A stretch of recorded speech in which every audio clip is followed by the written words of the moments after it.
Hey loves, it's your girl Mariah Sincere, and I am back with another bomb live. For those of y'all who don't know me, I'm a self-love coach who specializes in helping people radically transform their lives. I've been through it all: toxic relationships, dead-end job, traumatic childhood, yet and still I have found a way to thrive. For example, at the beginning of last year, I decided I needed a complete change.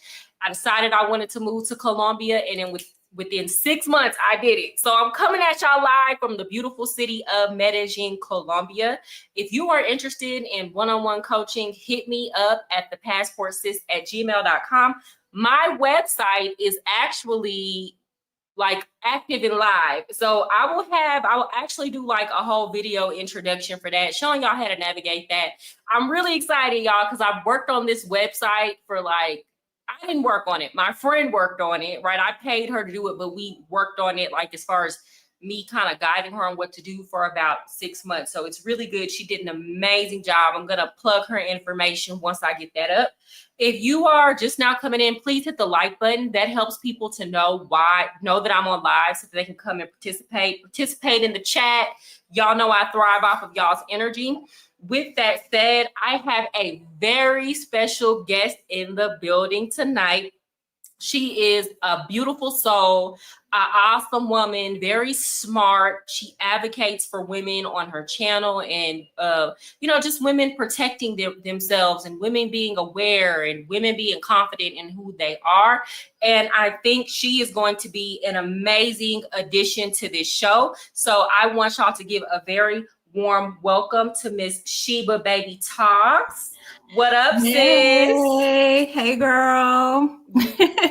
Yes. I'm so excited. And she has her own channel. Yes. I'm excited too. Can you go ahead? I was just gonna say, my channel is it involves a couple of things like social commentary on trending topics across social media. I do a little bit of celebrity gossip, but everything is from the perspective of women empowerment, safety, just keeping women aware and spreading awareness for a lot of issues that impact us directly.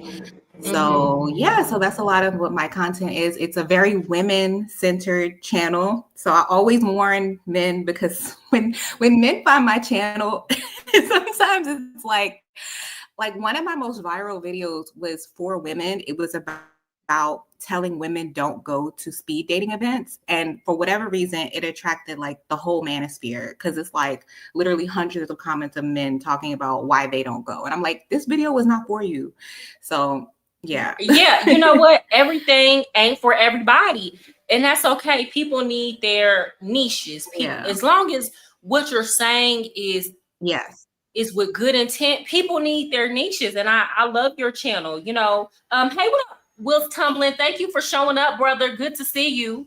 Yeah, y'all hit the like button on y'all way in. I have and I said this before. I had to respond to somebody on my last live, girl, who said that I act like I hate men. But if you've been following me for a while, y'all, you know that I give advice on what's right. Of course, I'm a woman, so of course I have a bias towards women. But I've also, when men come on my channel and talk to me, I've given men advice about not letting women play them or take advantage of them. I've talked about these women who engage in predatory behaviors. I did a whole show on these female teachers and how they're wilding out. Right. I've done a whole shows about these women messing with these teenage boys and these boys who are under the age. You got 20 years up on them. They under the age of 25. So, I keep it fair across the board. So, I think people get mad at you when you are criticizing their sex. And then they love it when you're talking about the other sex. And let me be clear before we get into these Diddy events. I don't like predators, whether they be male or female. I don't like predators. So when I'm talking about Diddy and the men and the people that operate like him, I'm not talking about all men. Right. Let's be clear. And I never, not one time, said that. And when people talk about women that ain't shit, I don't feel the need to stick up for them, because that has nothing to do. It don't apply to me. When people talk about women who are predators, never, like, I don't feel the need to, but I don't feel the need to do that, because that has absolutely nothing to do with me at all. But we're going to talk about that. We're going to get into it today. Yeah. And I feel like you're fair. Button. Like, I don't feel like you are unnecessarily extreme either way. Like, I think I'm way more extreme. I feel like I'm very like clear on like who I'm here to defend or stick up for. And I don't show as much grace to men, but that's just my perspective. But I think you're very fair. Like I think you see all sides. So anybody that is trying to say that you hate all men, I think they don't watch you often or something. I don't know. So. Girl, I don't know what it is. And again, it's okay to niche down. I'm here for the men's channels who give advice to men about how to not get played by women. What I'm not here for is the men's channels who try to teach men how to use women or how to play women.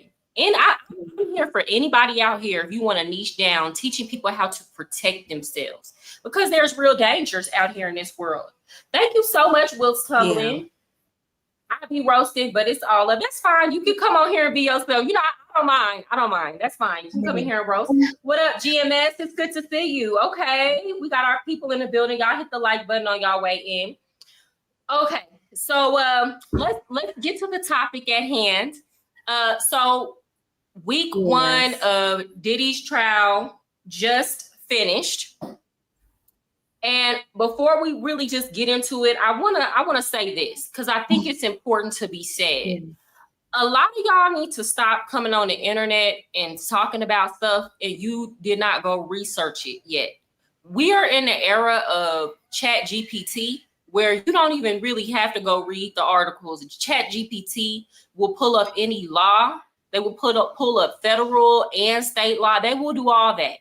So for those of y'all who come on this internet and say that Cassie's testimony is irrelevant because all it is proving is a domestic violence case, you're saying that because you are ignorant of the law. Yes. Her testimony, first of all, and Gene Deal is going to talk about that, Diddy has 34 counts against him. He got to beat all of them. Her testimony is corroborating that Diddy engaged in flying out sex workers, and not only her testimony, but the sex workers' testimony, flying out sex workers across state lines. That's what makes this an interstate case. That's part of what makes this a federal case. Because other than that, if he was, Tree, what's up? Yes, girl, he got 34 counts against him. Part of what makes this a federal case is that this was happening across state lines. If he just did this in New York and there was no flying across state lines to do this, then it would be a state case. So at the very least, he going down for that interstate sex trafficking. Exactly. Period. Yeah. He flew Cassie out to go meet sex workers, and he flew sex workers to come meet Cassie. So fed. There you go, fed time. Yeah.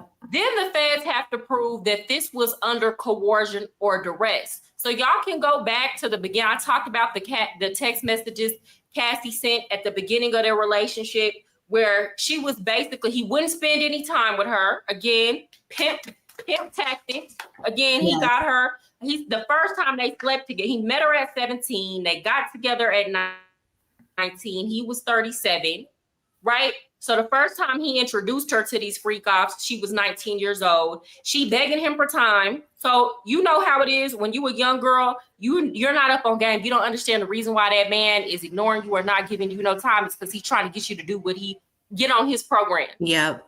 So, okay, well, when can we do a freak off? I just want to spend time with you. These are the things she's saying. So y'all are seeing that and y'all think, oh, well, she's a willing participant. No. He's not going to go down for the coercion. Let me tell you something. Whether you be a man or a woman, a person has a right to withdraw consent. So if she was with it at the beginning and A few years later, she wasn't with it no more. Now it becomes coercion. Him pulling her trying to leave, and him pulling her back to that, trying to pull her back to the hotel room. That's on video. You tried to kidnap the girl. Right. Okay. Her, what else? All the other people that are testifying that he laid hands on her, beat her with a skillet, and did all of that. Coercion. They also had a domestic violence specialist. People who do this. See, there are people who work with domestic violence victims come up and explain why Cassie had such a hard time leaving. Why wouldn't she leave? The RICO charge. I'm explaining that to y'all. Yeah. When you, first of all, pretend to be in a relationship with somebody, do you know y'all can go to jail for that? A lot of y'all people that's fraud. A lot of y'all folks that like to have fake relationships with people in order to get money, or you have them go sleep with people or sell their body to go get money. That is fraud. Being in a fake relationship so that a person can go make money for you, that is fraud. I don't care if the man is doing it. I don't care if the woman is doing it. So if for whatever reason the state wants to pick up charges against you, they absolutely can. And if it's something that crosses state lines, they absolutely can take you to court and bring you up on charges for it, because you are a predator. And thank God the law is not on you dumb folks' side out here that's defending this. Putting a woman in a 10 contract deal with no intention of releasing her music, which he did not, and then threatening to not release music unless they're doing freak offs. That is coercion. That is duress. And again, fraud. It is fraud. Yeah. Okay, so that's where the RICO comes in. And then anybody who helped facilitate his activities, they are co-conspirators. And the feds have made it clear, if you have not flipped on Diddy and became a witness on our behalf, you are a co-conspirator. They can come get these folks and put them on trial at any time. At this point, if you have not decided what side you're gonna be on, you are a co-conspirator. Yeah. Go ahead, Sheba. I was going to say, you know, I really feel like the responses this case has gotten, like people are like, oh, he's just freaky. They're all freaks. Cassie's a freak. What's wrong with being freaky? He's on trial for being freaky. This is not freakiness. This is trafficking is a crime. Like, I know that like things like prostitution, all that stuff is like really normalized for some reason, but that is a crime. Like, it is a crime to buy escorts. It's a crime to fly escorts in and out of state. It's a crime. Trafficking is a crime. So y'all might view it as freak behavior, hoe behavior, 304 tactics, whatever. All of that stuff is a part of the underbelly of the X work, right? Most X work is a crime. Like, you cannot do that. So I feel like some people are just like, yeah, they're just really ignorant, and I'm looking at people like, are you freaked out that you think it's normal to be engaging in these kind of acts regularly? That he turned his girlfriend into an escort. He basically turned his girlfriend into a porn star that he was filming and using blackmail. That's another thing that people are not like. They're like, oh, he was filming all. That's blackmail. That's where the RICO comes in. Exactly. And like the same way you have people that are able to sue their exes for revenge porn because they're using the tapes that they filmed of their previous acts together and putting it online or putting it out there. Every time he threatened her with releasing those tapes, he was committing a crime. And I really feel like people in our community mind are warped when it comes to just smecks in general. Like, they don't understand that a lot of the things that have been normalized, like, that's not normal. It's not normal. And that's what I said, because you can go to the fringes of, for example, white society. You can go to the fringes of white or mainstream society. You can go to Fresh and Fit channel and see people defending this. Baby, you go over to these conservative channels, or you go over to CNN, you go to Nancy Grace, you go to these gamers channels, even on a gamer, Asmon Gold, he's a live streamer and gamer. The men are in the comments like, what the hell? Yeah. You don't see white women defend none of that. No. There is something wrong and sick going on in our community. We ain't right. We ain't right. It's sick. Really sick. We ain't right. It's demonic. It's really demonic. Like some of the responses that I've seen of how they're just like, she's just a gold digger. She just wanted the money. She was mad that he wouldn't wife her. She was just jealous of Kim Porter. Even if she was jealous of Kim Porter, like even if she was a gold digger, even if she was jealous of Kim Porter, that does not take away from the fact that the acts that he was having her do, especially under duress of like the drugs and all of that, that's still a crime. Like that, all of that's still like something that he should be in jail for. He should be under the jail for. And even when she went into detail about the acts they were doing behind closed doors, like, I'm sorry, like golden showers, that's not normal. That's not, oh, that's super freaked out. That's not normal. You can't pay me. And here's the problem with people being like, oh, she a freak and she wanted it. You can't pay me to believe that had Cassie not got with Diddy, she would have still been engaging in those type of behaviors. You can't pay me to believe that if he actually wanted to be in a real relationship with her and treat her right, that she would have been the one pressuring him to do all of those things and wanting to get pissed in her mouth and stuff like that. You know, and here's the crazy thing. He could have just treated her right. That's not what he got with her for. He got with her with the intent to pimp her out for his own personal gains, right? He got with her and put her in a 10 contract, a 10 album deal is crazy. Yep. And that's why I say I believe it. I remember people were saying that Jay-Z had Rihanna Rihanna as a sex slave, and he had her in a 10 album deal at 16 years old. And you see, she put all them 10 albums out back to back, got the fuck on, and ain't spoke to Jay-Z. Ain't bitch, she ain't.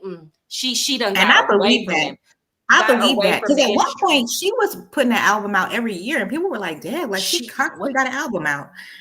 Yeah. And hold on, let me see. Diddy was swindling booty left and right. Sure was. Yeah, that's not right. You don't do that to a girlfriend. Yeah, but they're fraudulent relationships. He never got with her with the intention to be her girlfriend. And this is where the pimp part comes in. And this is why I say all young girls, y'all need to read Pimpology by Pimpin' Ken, because he did a lot of tactics. For example, where the triangulation, keeping all these women around, that makes you feel like you need to fight for a spot. Regular men do this. People try to make it seem like just because he was rich, she got what she deserved. Regular men who are predators do this as well. They do the triangulation thing. So that you can feel like you're constantly fighting for a spot. They'll even talk bad about their exes to you, still be messing with the exes. Another thing that he did, he told her, I love you so much, it just burns me up inside, but you're going to have to work 4 times harder to keep me in a relationship. Hell no. Right. But a young girl, especially a lot of y'all old ass women, like the pastor's wife from a couple months ago, getting on the internet promoting that type of trying to prove yourself to somebody who don't have good intentions towards you. So she just fell into a lot of traps and mind games. Yeah, that's what it really was. It was a lot of mind games. And yes, Sultry, being a gold digger is not a crime. Like no matter how people try to frame it, it's not. Right. And I really feel like people underestimate how much pimp tactics do filter down into real life. Because like you said, with the triangulation, everyday men try to do that to women. They try to do that to get over on women. The guilt trips, like the fact that like he would say to her, oh, I could be there for you, but like we could be together, but you're going to have to work really hard. That's pushing her to go past her boundaries. You're wanting her to go above and beyond for you, and then promising her, like keeping that little carrot on the string, like, oh, if you just jump a little bit higher, I'll give you what you want. And then obviously after the year, she started to realize, I'm never going to get what I want. I'm never, like, this is all one big game. Like he only sees me as this, escort. Girl, and it takes people. I don't know why people don't understand this. It takes people years a lot of the times to realize that. I knew a girl who a man promised to marry her for 10 years. Every time it was a holiday or every time she thought he was going to finally propose, he would go missing for a couple weeks. And guess what? Wow. She would take him back every time because she felt so desperate. When he was gone, she'd go looking for him. And now by the time she finally found him or they finally got back in good, she's not arguing with him about wanting to get married anymore because she just felt so sad that he wouldn't talk to her for a few weeks. Yeah. Like, he did this same thing. Yeah. And finally, after 10 years, she was like, he's never gonna marry me. But he would constantly move the goalposts. Well, I don't wanna marry you because you're not in college. He was in college. Wow. She went and got in college, right? Got her degree. Not only did she got her degree, got a better job. Well, I don't want you to meet my family unless you do this, or I don't want you to do that. And I know people who were in marriages where the man did that to the woman. And like to this day, she just self-esteem just low. And I'd be like, I would have left that man so long ago. So finally she left him, but she gave up her whole 20s waiting on this man and thinking she wasn't good enough to be with him. Mm-hmm. And like for the men who have daughters and you genuinely love women and love your daughters and you would never want to see somebody do your daughter like that, I feel like you shouldn't be sitting up here trying to make excuses for Diddy or trying to deflect by balancing the conversation. There's no fucking balance in this. When I talk about these female predators, when I've done my episodes on that, I don't balance nothing. I don't care about that. Yeah. It's the sunk cost fallacy. Like they feel like after a while you've invested so much of your time, I can't just walk away. That's what gets the women. Do this with cars. Yeah. Yes. Like, and that's why do this with cars.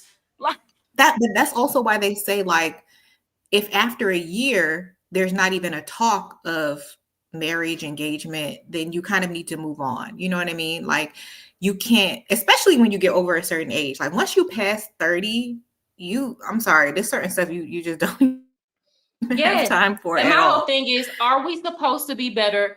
A lot of men got on this internet, and some well-intentioned men and some ill-intentioned men, because it's not like what they said was wrong. Mm-hmm. A lot of men got on the internet and said, we need to do better. Or when women stayed through certain things or put up with certain things, said, well, you stayed or you chose him. Then here's how you tell if the men were well-intentioned or ill-intentioned. The men who really meant what they said to help women, they're happy that you have women like yourself or women like me who will say, get out of these situations or avoid these situations. The men who were ill-intentioned, they hate to see a woman like Cassie choose better, go get her a better man. That's another thing that's making them upset. A lot of these men are upset that an abuse victim got a happy ending. Yeah. Just like how they were mad at Sierra and Russell Wilson. Yeah. Yeah. They're mad about that payday. Yeah, they mad about the payday. And my whole thing, I've said this before, I'll say it again. I absolutely 100% believe that a victim getting a payout does not negate the fact that they were a victim or does not take everything away from what happened to them. See, here's the thing about predators. Predators bank on, especially they're very careful with how they choose their victims. They bank on getting somebody who they feel like will never fight back or never expose them, or someone who has more to lose, like reputational damage. They bank on that. Why? Because they can completely destroy that person's life, leave them to pick up the pieces of their life and go find a new victim and repeat the cycle over and over again. And nobody ever sees what they're doing. I can't do anything with a sorry. Fuck you, pay me. I'm going to say that every time. These victims, whether they're a man or a woman, because people forget that Diddy got a lot of male victims in that civil case. Yes. That's still ongoing. They deserve more than just an I'm sorry, because that's years of their life. That girl had, a lot of these victims had dreams of being a singer or a performer. You can't fault them for that. That's a job just like anybody else. What makes them any less than you? Maybe you wanted to be a doctor or a lawyer. They want to be a singer. That's a job. Yeah. You can't fault them for wanting to go after their dreams. Yeah. And no amount of money can erase the trauma that they endured. So when people talk about, oh, she got all that money, she probably has nightmares about the She things talked that about she that. endured. You know, she said even to her, like during her testimony, I believe that she got to a point where she was ready to unalive herself, walk onto oncoming traffic and just throw her life away. Like, that's somebody that is going to be living with that for forever. They said she's on medication for something. They never revealed what it was, but they said she's on medication for something for the rest of her life. So she also got probably herpes, you know, from out of this situation, incurable diseases. So he's absolutely ruined people's lives, and certain things you just can't take back, and there's no amount of money that can resolve that. No. And I want to say this. So let me get into these comments.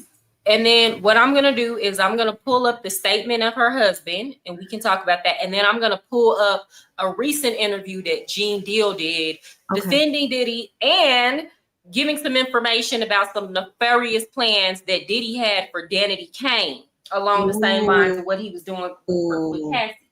Give me a second. Yeah. Because Aubrey O'Day hasn't testified. What up, Jamal? Yet. Good to see you. I don't think she'll be testifying. I've heard that she is, and then Tisa said that she wasn't. I don't know. I believe Cassie's mother is set to testify next week. Okay. Hey, Jamal. What's up, Jamal? Good to see you, brother. Y'all hit the like button. That helps people know that I'm on live. Guilt tripping, negging, triangulation, and gaslighting. I gotta bounce. We were talking about the negging last live stream. Yeah, as soon as a man start joking and throwing insults at your appearance jokingly, especially if like they do this, especially like if they know you get a lot of attention. Like if they know you get attention, you got a nice body, you got a nice face, and they will try to like point out stuff that you probably don't even think about. Like y'all know how an old hating ass female will see a picture of a pretty woman and be like, yeah, but her ankle's fat. That's what dudes that neg do. Yes. They act just like an old hating female. They do. Or they go out of their way not to compliment you too. Oh yeah. You noticed how at first they will compliment you when they're trying to get your attention and get you to go out with them, and then they be liking all your stuff, all your posts, and really supportive. But as soon as you start liking them back, they stop doing all of that. They do, right? Or they feel a way when you go out and other people are complimenting you or seeing your beauty, and it's like what? Like, and then they'll say, "Oh, it's because I got used to it." But I don't understand that because I've been in relationships with men who I was attracted to, and I never had no problem letting them know, okay, you look good. I never cared that nobody complimented them. It didn't make me feel no way. Like, duh, you look good. I got with you. That's part of the reason why. Not the whole reason, but I was attracted to you. So, like, I don't feel no way. The first time I heard her was about women hating condoms. Condoms. Who? What are you talking about? What is that? Who said that? Who said that? The first time I heard about her was you clarified, Jamal. Hey Mariah, how would you feel if you found out Central C was on the same Diddy-ish? Is that your boo? GMS? That's my little celebrity. Like, I love his music, but I ain't gonna lie, he cute to me. Like, it's something about he a Gemini. Like, I'm a Gemini. He got a cute like. I don't know how to explain it. But what I will say is this, GMS. If I found out that Central C did the same thing to women that Diddy did to women or men, then yes, I would absolutely be like, hell no, right? Yeah. But I've actually seen Central C, like one of his security guards talk real rough to a girl one time, and I've seen Central C be like, chill out. Am I saying because he's been in public relations? He was with this Madeline RG. She was like some social media influencer. And, he cheated on her a few times, which again, I mean, he's young. That's what young men are out here doing, young and in the industry. So it is what it is. I don't think that's the same thing as what Diddy was doing. Now, if you want to say again, because a lot of these men have to go through these gatekeepers to get on in terms of Central C, I've talked about this too.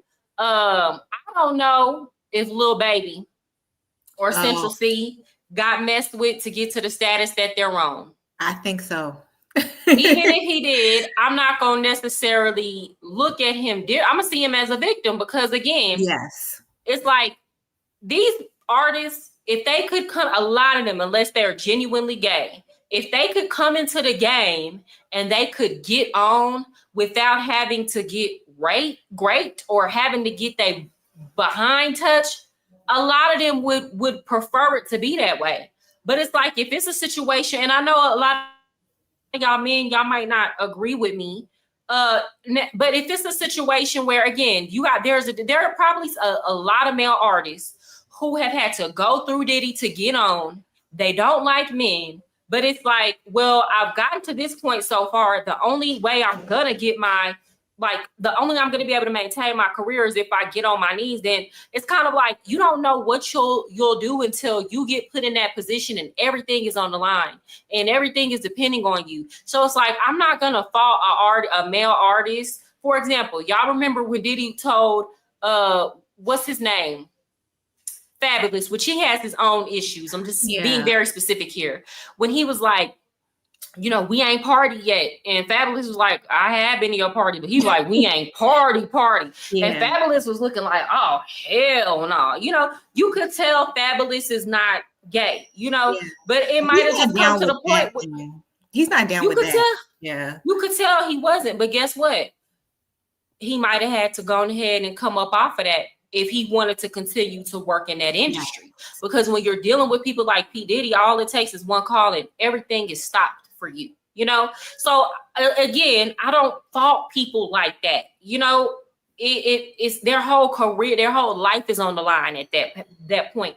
And that's why when it was said that I never give men a pass, I give men lots of passes when it applies. Yeah, I agree. Here's the problem, Mariah. You, along with others, including me, are expressing a view that's a complete red herring. The issue is he guilty of what he's actually charged with? Absolutely. Yes, we're going to get into it with we're going to get into it. Absolutely. Definitely guilty of interstate sex trafficking. I mean, the sex worker's testimony alone is enough to get him on that. Definitely guilty of RICO, definitely guilty of coercion and forcing his artists into fraudulent contracts. That's where the RICO comes in. And people who conspired, definitely guilty of fraudulent loans, all kind of stuff. Trust me, this whole case don't just hinge on Cassie. No. They probably do. People made jokes about how they were Epstein's kids. Lisa tells us looking a fool, and I love that, Goddess. But Carcino is right. If Diddy beat this case, she got a lot of explaining to do. He ain't gonna beat it. Matter of fact, I'm gonna pull up these deals. First of all, Tisa is giving like some of the best reporting though on YouTube. So she is. I don't know what he means by that. Like she's reporting literally what she's hearing and seeing. There's also this woman on TikTok that's giving play-by-plays too. I believe she actually works in the courthouse, or she's also given like by the hour updates of everything as well. But yeah, I don't know why people, first of all, there have been rumors about Diddy since like I was in elementary school. So everyone can't be lying about who he is as an individual. He's always, even he has a horrible reputation in the industry for just shady business practices in general. Like for screwing people over out of their contracts, like stealing money, stealing royalties, all of that. Like he has absolutely had a known terrible reputation. So I don't even know why people are even framing it like it's a possibility that he could get off on any of these charges. Like people are really creating narratives that he could potentially get off. Tisa just revealed the other day that people were getting paid to even wear free Diddy shirts outside of the courtroom. Oh yeah, there's definitely him. Like this is how crazy it is. Like he has a team of people trying to set a narrative of free Diddy. Nobody's buying that. Nobody's buying that. And that's what I'm saying. You don't know how much it is. Like, that's another thing. We don't know how much of what we're seeing on the internet. I definitely don't think it's all bots. I think a lot of people do feel like this is just a situation of domestic violence, partly because they don't know the law. I think that there are people who do think that Cassie is not a victim, but then like how much of that is actually real people and not bots?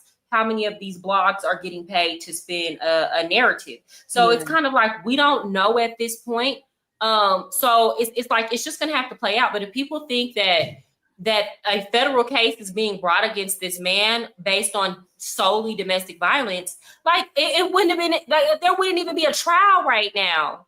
Like, what y'all have to understand, all of this stuff has to go through discovery. Like, there's so many processes. And like that the Southern District of New York, these are some legal titans that Diddy's lawyers are going up against. These are people who are not to be played with.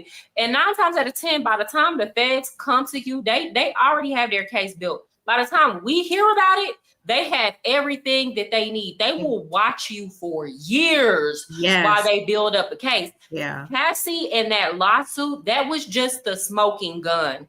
That was just okay, we got what we need to go in and raid his house. But y'all got to remember, Jonathan Odie had already got picked up by the feds.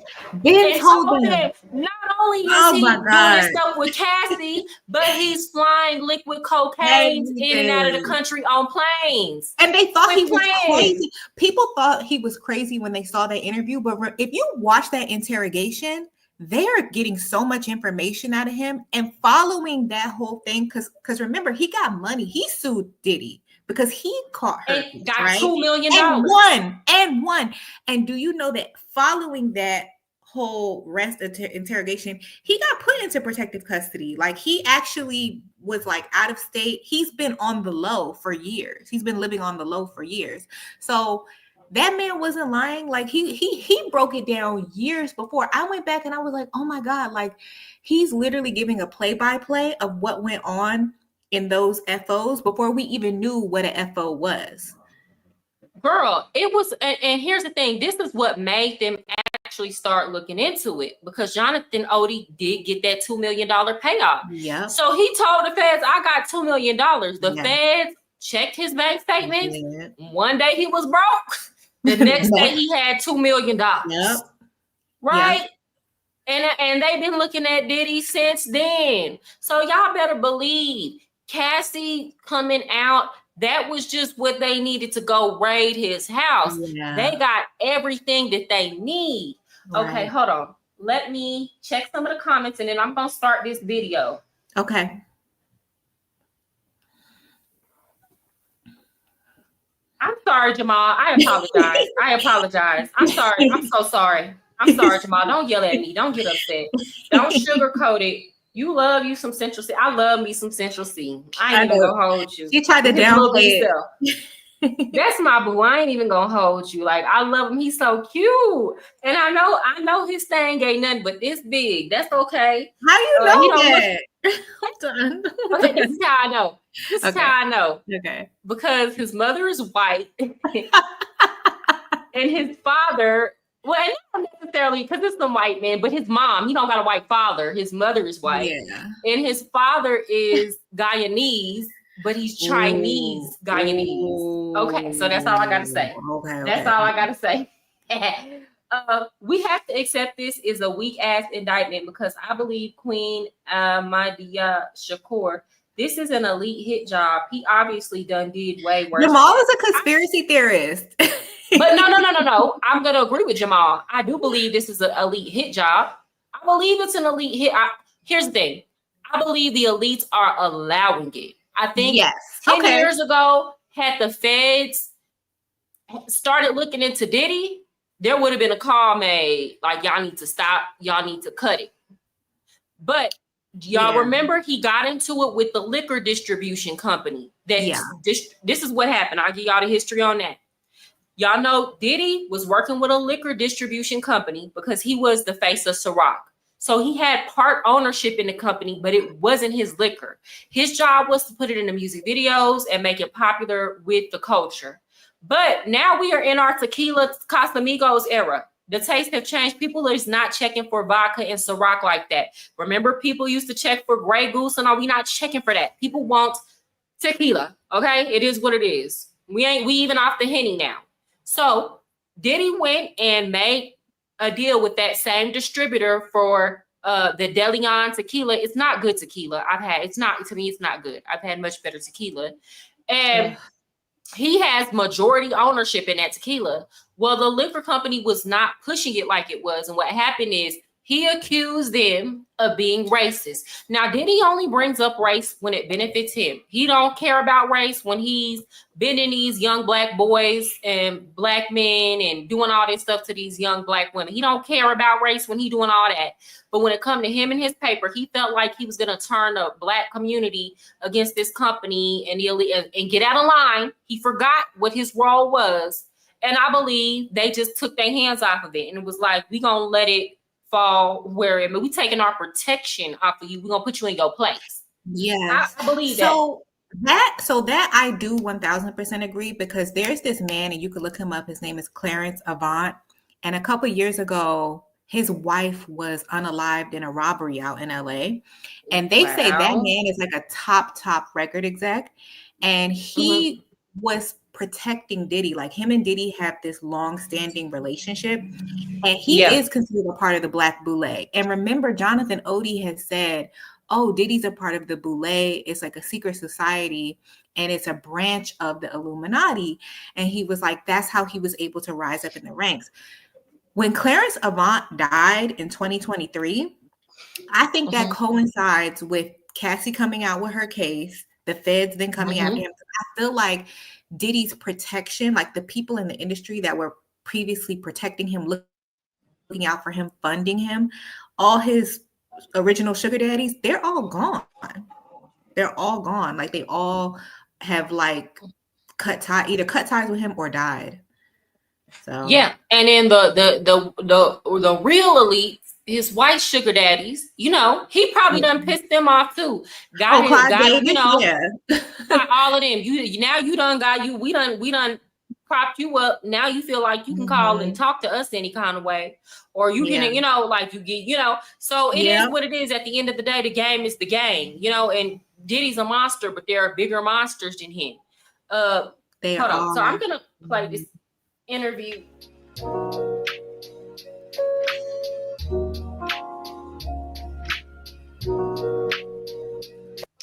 For those of y'all who don't know who Gene Deal is, he is Diddy's former bodyguard. He's been speaking out about him for the last 6 years. Even before this trial became public, he just been like Jaguar Wright. They done did interviews together. So, you know, he not just now speaking up. This is the art of the dialogue. I will link this entire interview after the live. Yeah, this podcast is good. Jamal said he wants to come up and clarify. Okay, yes, Jamal, I'll let you on. They saying that he was mean mugging Diddy in the court when the prosecutors were showing Cassie pictures of the 13 men that she was having sex with, that Diddy made her have sex with. Well, I believe that Cassie's husband knew all of that, and she probably confided in him. She probably was confiding in him when he was just her personal trainer. Yeah, he knew some of the stuff probably that she was going through. You know, it's just like if you got a chick that's a porn star, you know, she's a porn star, bro. If you got a chick that's a porn star, you know she done been through a lot of men. It's allegedly that Cassie went through a lot of men because Diddy orchestrated her to go through a lot of men. Because she didn't have this behavior prior to him. She even said that Diddy is the one. That's another point the prosecution made. So they asked Cassie, have you engaged in freak offs since leaving Diddy? And she was like, No. So people saying Cassie was a freak and she didn't do that for him. It's like, if that was really her nature and she really wanted to do all those, why don't she still have those same proclivities now? Right. Does that even make sense? Her taste wouldn't change just because she left Diddy, if that's what she really wanted to do. And I'm going to pull up Alex Fine's video again. People want her husband to be so disgusted and grossed out by her. And I'm going to play the rest of these interview. Men who are protectors, when they hear this kind of stuff, they might be grossed out at the action. Like, you just feel gross when you hear somebody peed in their mouth. But like, if you are going to be upset more than anything, right? You're going to be mad more than anything. It's a lot of y'all that walk around here mad about, these are the only men who care are the men who sit up here worried about body count, worried about who a woman slept with before you. I never dated no weird ass niggas like that. I ain't even gonna hold you. Like, I never dated no man who even asked me to care. They're like, no, I'm lying. I have been in a relationship like that. I ain't gonna talk about this person because there's other people involved, but that relationship is what helps me understand so well what Cassie went through in the games Diddy. But I'm saying I really learned from that relationship and ain't got in nothing like that before. But like, once I learned how to start dealing with men who were confident and like, I ain't never dealt with real care like that. Real masculine men don't care about the opinions of other men and what they have to say. Oh, you think my woman is a hoe. If anything, Alex Fine is a real dude that he doesn't care. He cares about protecting her and helping her get justice. He benefits from her getting that payout. So people saying like, oh, he's going to leave her and he's disgusted by her and blah, blah, blah. No, he probably already knew and encouraged her to, come forward. Why are you saying GMS? Now, first of all, I'll say this. Her husband probably does have a strong mental. I mean, he comes off as an evolved human being. So that's another thing. I'm going to pull up what Boosie said. So y'all have to understand, her husband is strong mentally.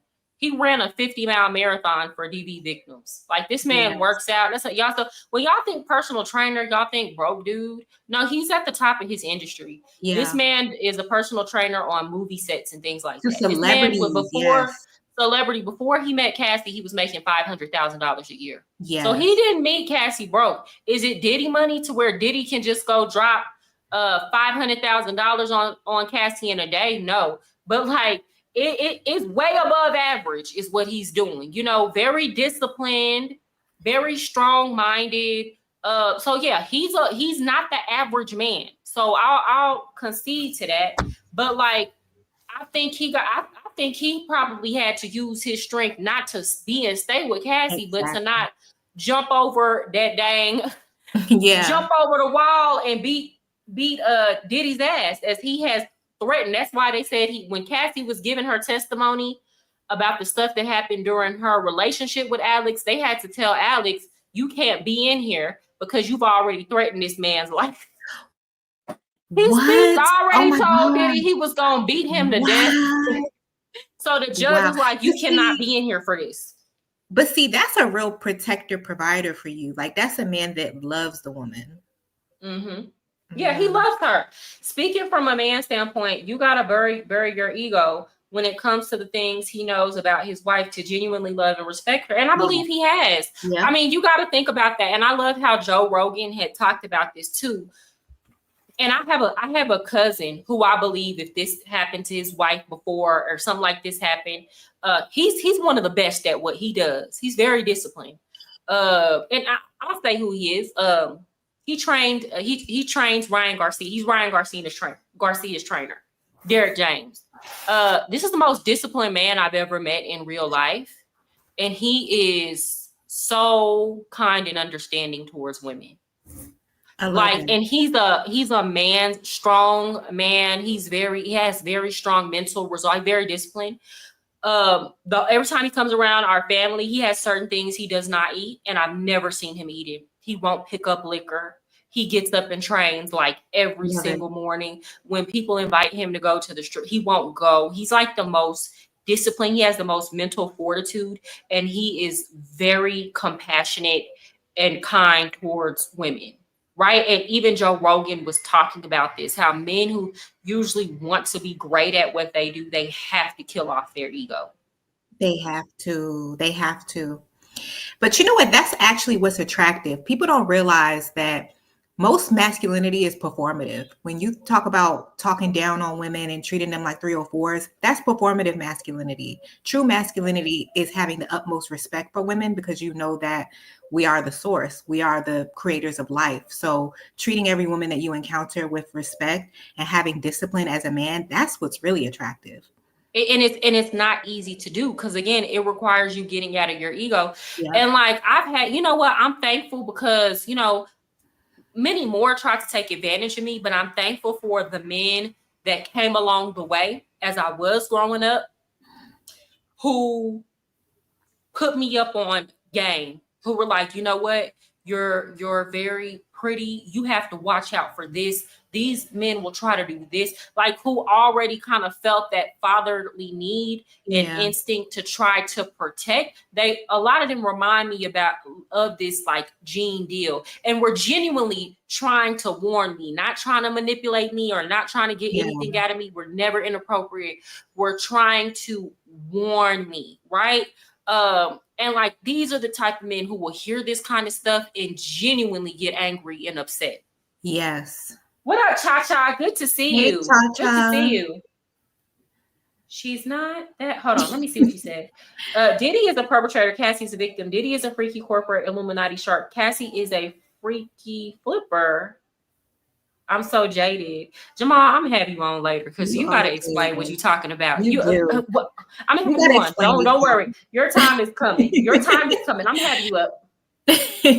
Who taught her how to do fellatios? My name is Peggy. It's been 98 days since I embarked on this treacherous journey into the heart. You understand? She said that. So I'm like, he showed her? Is showing this girl, not with him, but with other dudes. Like, it didn't come out in court yet, and they didn't get into it like that, but did Diddy stop her and say, you're doing it wrong? And he started doing it himself and showed her how to do it? Oh my God. Yeah, that shit is crazy, man. But I believe Alex knew all her transgressions. He knew all about this shit. And he accepted her, you know, not for what she'd been through. You understand? He accepted her and he knew her heart other than all the shit that she had went through. Mm-hmm. You understand what I'm saying, bro? I believe he had already accepted that. But he just, to hear it and play it out in front of you in court, and you know this is the mofo that did it to her, yeah, he gonna look at him a certain way. And the fact that he knows that they had already told him he could not be in court when Cassie testified about certain things, about the rape and everything like that, that she told him about, and that because both of them was dating them at the same time. She had stopped dating Puff and started dating Alex. Mm-hmm. And it was allegedly that Puff came over there and he raped her. And in doing that, Alex could not be in the courtroom, and they had already. And I believe she wasn't lying about that, right? Because she also said during her testimony, one time Diddy raped her, and then after that they talked again, and she actually had consensual sex with Diddy. So my whole thing is, if she's admitting to that, like she ain't had no reason to lie about the rape. You feel me? So, and people they're like looking at her husband crazy, like, oh, you got with her and she, you know, cheated on you with Diddy. But it's to the point where, again, a lot of domestic violence victims, they have a hard time getting away. And I don't condone cheating at all. But again, y'all don't know if Cassie already had these conversations with her husband. he seems like he seemed like I think he knew Cassie was with Diddy during that because he was FaceTiming her. So to me, it seems like. And then again, y'all got to understand her husband is in the industry, so he sees things that the average person don't see. He know how these people with power work, right? So I believe that her husband has just shown immense compassion. And since she done got away from Diddy, you ain't heard about Cassie being with no other industry dudes. You have not. No Alex. You haven't. I think it just took her a while to break that mental stronghold like that he had on her off, right? But you ain't, she been under wraps, cool. They've been living with their family. So again, if he wanted to forgive her for that and understand the situation she was coming from, he was with her while she was getting clean and going through withdrawals. He done seen ugly days with her, Yeah. He fully knew what he was getting into. And I bet she even probably told him, they probably had conversations before they started dating. Like, I need you to know, like, this is my past. This is what I've gone through. This is what I'm currently going through. I'm going to need to go through rehab. I have these addictions. Before you cross the threshold into marriage or a serious committed relationship, you talk about your past. So none of this, I'm sure this is not like all brand new to him. There might be certain things he had never heard verbatim, but I'm sure she was very transparent before she got into a serious committed relationship with him. She didn't go into it with him thinking she was an angel, Yeah, I don't think so either. Hold on, let me a second. Had to repost the live on my channel. Thank you so much, PMS. I appreciate that. Share. Yes, y'all share. Thank you. Yeah, we getting into it today. Yes, thank you so much, Cha-Cha. Okay. Gene mad. My cousin worked with Puffy. They are still Everyone hated him. Everyone hates him that's worked with him. I mean, yeah, that's what I'm saying. Like, I'm not gonna say, okay, just because they salty or mad don't mean that what they're saying is not true. Everybody's saying the same thing. And again, I've told y'all before, I worked with a female narcissist. Okay. I worked with a female person who wanted to control everything. She wasn't freaky like Diddy, but she had that narcissistic mentality to where she wanted to have power in the upper hand and control everybody. And when you resisted, she turned against you. And that's why she couldn't keep people in her life for years and years and years, because she would always be a snake. So nobody who has ever worked under this woman has anything positive to say about her. And it's the same way with Diddy. Yeah, they might still be mad, but everything, even before me and her fell out, everything these people were saying about, ain't nobody lying on her. You feel me? So yeah, I would be mad. We gotta stop trying to negate what people are saying or invalidate it just because they're angry or upset. How would you feel if somebody did the same thing to you? We got to look at whether or not what they're saying is true or not. Now, yes, anger could be a reason for somebody to go lie on somebody, or jealousy or any other emotion, but the pattern is showing that everybody's saying the same thing about this man. Everybody. So these people aren't lying on him. They're not. They can't all be lying. And Cha-Cha, the Smex Magic, the children and all that, girl, I'm on the same page as you. Like we got to touch on the ritualistic part of it, because the other thing with the freak offs, those were rituals, y'all. Like those were blatant rituals, because it's not like the things that they were doing, the bodily fluids, the exchange of the bodily fluids, the humiliation aspect of it. That was taping it.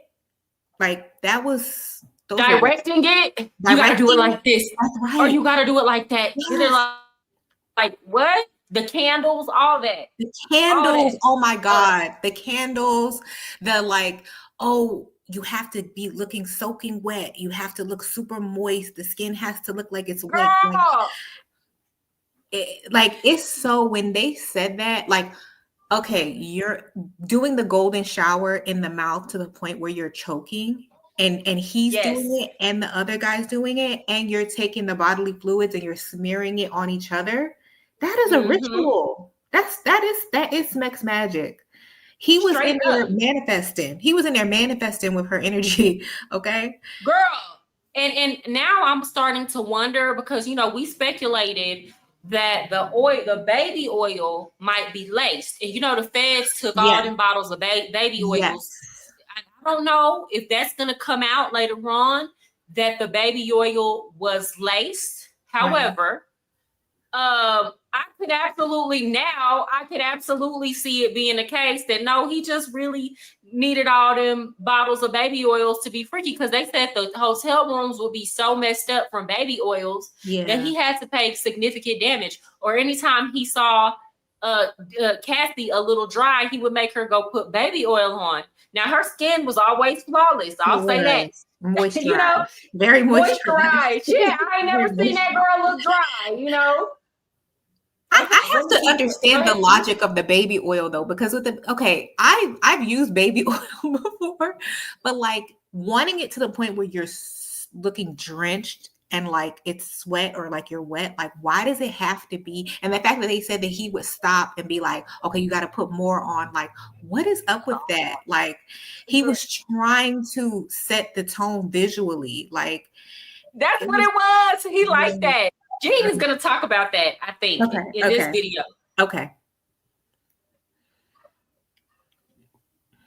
He told him when that part come over there and they begin that line of question that the prosecutor was going to let him know that he had to step outside the courtroom because he might be called in that as a witness or witness to what Cassie told him about the situation. So he was probably more upset about that than anything else. He was probably upset about that, bro, that he's going to have to leave out the courtroom because Cassie was going to have to talk about the assault that Puff supposedly had did on her when they was no longer together. How you feel about the people that got pushed back and they saying that why if he mad at Diddy, he should be mad at Cassie for being a freak? Man, come on, bro. Get him, Gene. I know, get him. Come on, bro. I know you're gonna erase that out. I know you're not even gonna say that, and I know you're saying that why the people are saying that. You understand? The people are saying why you getting mad at Diddy because she was a. Why you getting mad at Diddy because she was a freak? She was none of that stuff before he met her. Mm-hmm. Now that's right. You've had girls that you dated over the years, and some of the things you bring out of them that they never did before, and they get comfortable, they start doing it for you.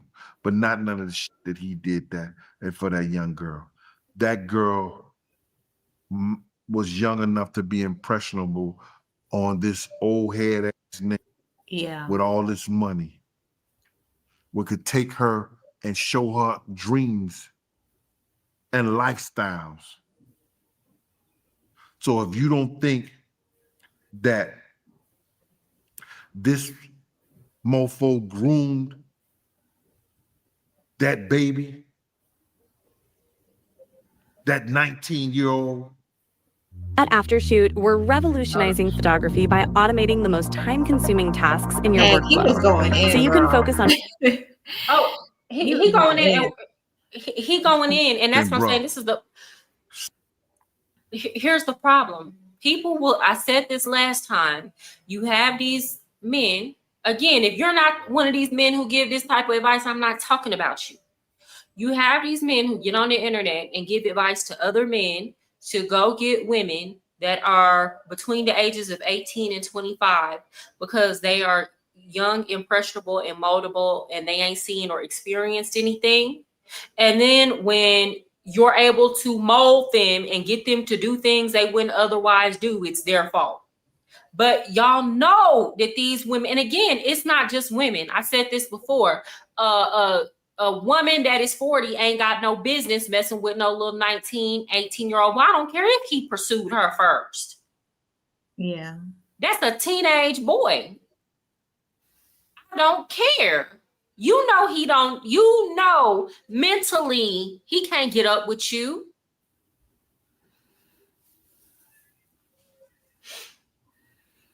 I'm going to say it right here, and I might not do another Art of Dialogue show again. You understand? Because you might not like it. Something is wrong if you don't think that dude groomed that young girl. Took that impressionable young girl who wanted to be a star, who wanted all her dreams that she had to come true, and fed her drugs, fed her pills, fed her alcohol, and fed her mushrooms and things that she never took before to F her mind up, and then put her in a position that she thought that what little that she had, that she didn't want to lose it. If you didn't think that he did something and did that to her, bro, I gotta say something wrong with you. Nah, I feel you. I'm gonna keep this in there though. I mean, it's not like I'm saying it or this is how I feel. I'm just asking you about the people that, you know, is giving pushback, that don't believe her, and getting your take on it. So, right. But she also testified that Diddy will always tell her to put baby oil on. Like if he's seeing her a little dry, he'll tell her to go put more baby oil on because he like to see her glisten. So not glistening. Oh no, Glistening. The shiny. This ain't funny, but it's the way they say it. 90s, he liked everything shiny. Didn't they come out with shiny suits, Shiny him and Mace? Huh? Didn't it tell you that everything in the movie had to be shiny? He liked it glistening. My man, dude is a weirdo. And whatever demon got hold to him, That's right. that's the demon, and that's what that demon wanted to see. Yes. All that shit is demonic, bro. Oh my All God. that He's shit is so on demonic. point. Yeah, she also testified that she was in a relationship with Kid Cudi, but she was still having freak-offs with Diddy. She said that her and Diddy was on a break and Diddy was still making her have freak-offs. My man, when you are addicted. Well, okay, I'm gonna add to that. So the prosecution, when they asked her why she did that, she said, well, at that point, that it was my job. That was how that's how I made my living. And at this point, this is my job. I cannot survive. Yeah. And it was literally like a job. She said 4 to 5 times a week. That's a job. That's for a job. hours at a time. That's a job. I broke up with you. She broke up with him. But at this time, it's like, okay, I need this money to sustain this lifestyle, these habits. He done got her in this 10-deal contract. She can't go make music nowhere else. Mm-hmm. I don't believe she graduated high school, or she just had She didn't. Where's she gonna go? Where's she gonna go work? So like at this point, you know, I think the only way she was able to get out of that situation, honestly, was with Alex, because he had the money to take care of her, because he took care of her for a long time. That's why when people sit up and make it seem like he got with her just for this lawsuit against Diddy, Alex took care of Cassie for a while, for a long time. She didn't have no job. He said, he didn't have no job. His money was good. With Alex, she could leave Diddy and go move in with him and get taken care of. That's right. Diddy, Alex worked in the movie industry. Diddy ain't had no pool over there. Right. With them white folks. Yeah. I mean, I think Cassie was in a few Tubi movies towards like the end of her time, but she didn't have like real resources or income like that. She needed someone to save her. You know, if Kid Cudi would have been the one to step up to the plate and save her, I'm sure she would have maybe left with him or Michael B. Jordan or whoever, but that they never took the relationship that much further because Diddy scared them away. Fact. Okay, so here goes GMS. What y'all think about people saying if she was terrified of Diddy, why would she go sleep with other people behind his back? People are sneaky. Like, for example, I could whoop my daughter's butt every single day, and she's still gonna try to be sneaky and do something behind my back. That's human nature. People are rebellious. That don't mean that you're not scared of the consequences if somebody finds out. What you try to do is try to make sure they don't find out. That's why she went and got a burner phone, right? And again, y'all got to remember, she tried to leave and break up with him before she even went and messed with Kid Cudi. He would not let this girl break up with him. Exactly. He And then was he sending blew up she his was car. He blew up his car. Yes. So that is scary. Like if you see that the consequences of me stepping out and trying to date other people results in them having their life in danger, that's going to make you not want to date anybody. You are going to be afraid. So yeah, so I'm not, okay. Yeah, she knew he would lay hands on her, this and that. You're still gonna try to rebel, or you're gonna try to get away from that person, especially if you don't want to be there, So, and I'm kind of like, I've seen several men on the internet try to like, oh, she was wrong because she would have cheated on Diddy. Who cares? Like, Diddy was sleeping with so many other women. He was messing with Kim Porter. He had Gina Hunn. Like, and that's what I'm saying. This is that mentality that women are supposed to be preserve themselves for men, while men go and sleep with the whole world. That is all ego and in the spiritual basement driven, right? I don't give a damn if Cassie went and cheated on Diddy with 1,000 dudes. Who cares? And that's the thing. Like people that, okay, his question is valid, and that people were asking that, like, she was so scared. Why was she cheating? A valid question. And people ask like, oh, she was cheating on him. It came up in court. She said that he was only mad that she was quote unquote cheating with other celebrities. And his whole thing was, yeah, I was cheating on you, but I was cheating on you with women that weren't famous. So he felt that that's what made the distinction. Cheating is cheating. Cheating is which cheating. is a lie. Which is a lie. We know he was met with okay, so we done heard about the situation with Drea Michelle, and we've heard several things.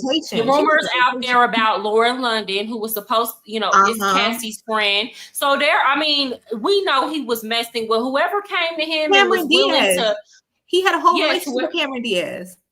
Come on, whoever came and was willing to do a little strange to get them a little piece of change to help them out of a bind, he was letting them pleasure him. So let's not even go there. So my whole thing, it don't make her any less of a victim because she started cheating on that man. I don't care, like honestly and truly. I mean, in normal situations, I wouldn't condone cheating, right? Right.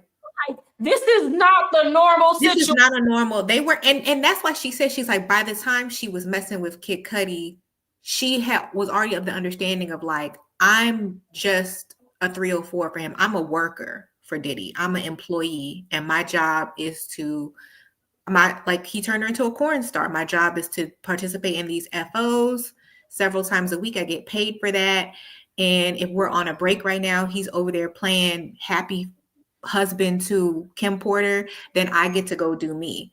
So his whole thing was he wanted to have the whole happy family facade with Kim Porter, but then still have Cassie in the background. Remember how they used to show up at award shows together on the red carpet? It would be all of his family, Kim Porter included, and Cassie. Like, and we all thought that was normal. He got them together, posing in a photo, like one big happy family. And we thought that was normal. Yeah. And here's the thing. Kim Porter could never really get from up under him. No. And we see how things turned out for her. Yeah. So again, and then here's the thing. Y'all don't know what she know in regards to that situation with Kim Porter. Yeah. Okay, so there's a genuine reason for this girl to fear him. Yeah. But yes, it is a valid question, GMS. This is my whole thing though. When people ask these questions, I do pay attention to their intent behind it. For example, I've talked about how people be like, well, why didn't she just leave? Okay, if you're genuinely interested in the answer to that question, and you're not just saying that to negate the fact that she was a victim, the answer that you're looking for is in the court transcript. Right. She'll tell you why. So like, if you're really looking if you're genuinely seeking an answer to that question, you will find it. But my whole thing is like, I'd be a little bit leery of these type of questions because it's like, are you asking it to discredit the girl? Or are you asking it because you want to come to a genuine understanding? Because if you want to come to a genuine understanding, then she explains it. She made it plain as day. But a lot of people, and I'm not saying you, GMS, because again, we're keeping our ear to the social media streets, so we know what people are saying and we know what people are asking, so we want to discuss it, right?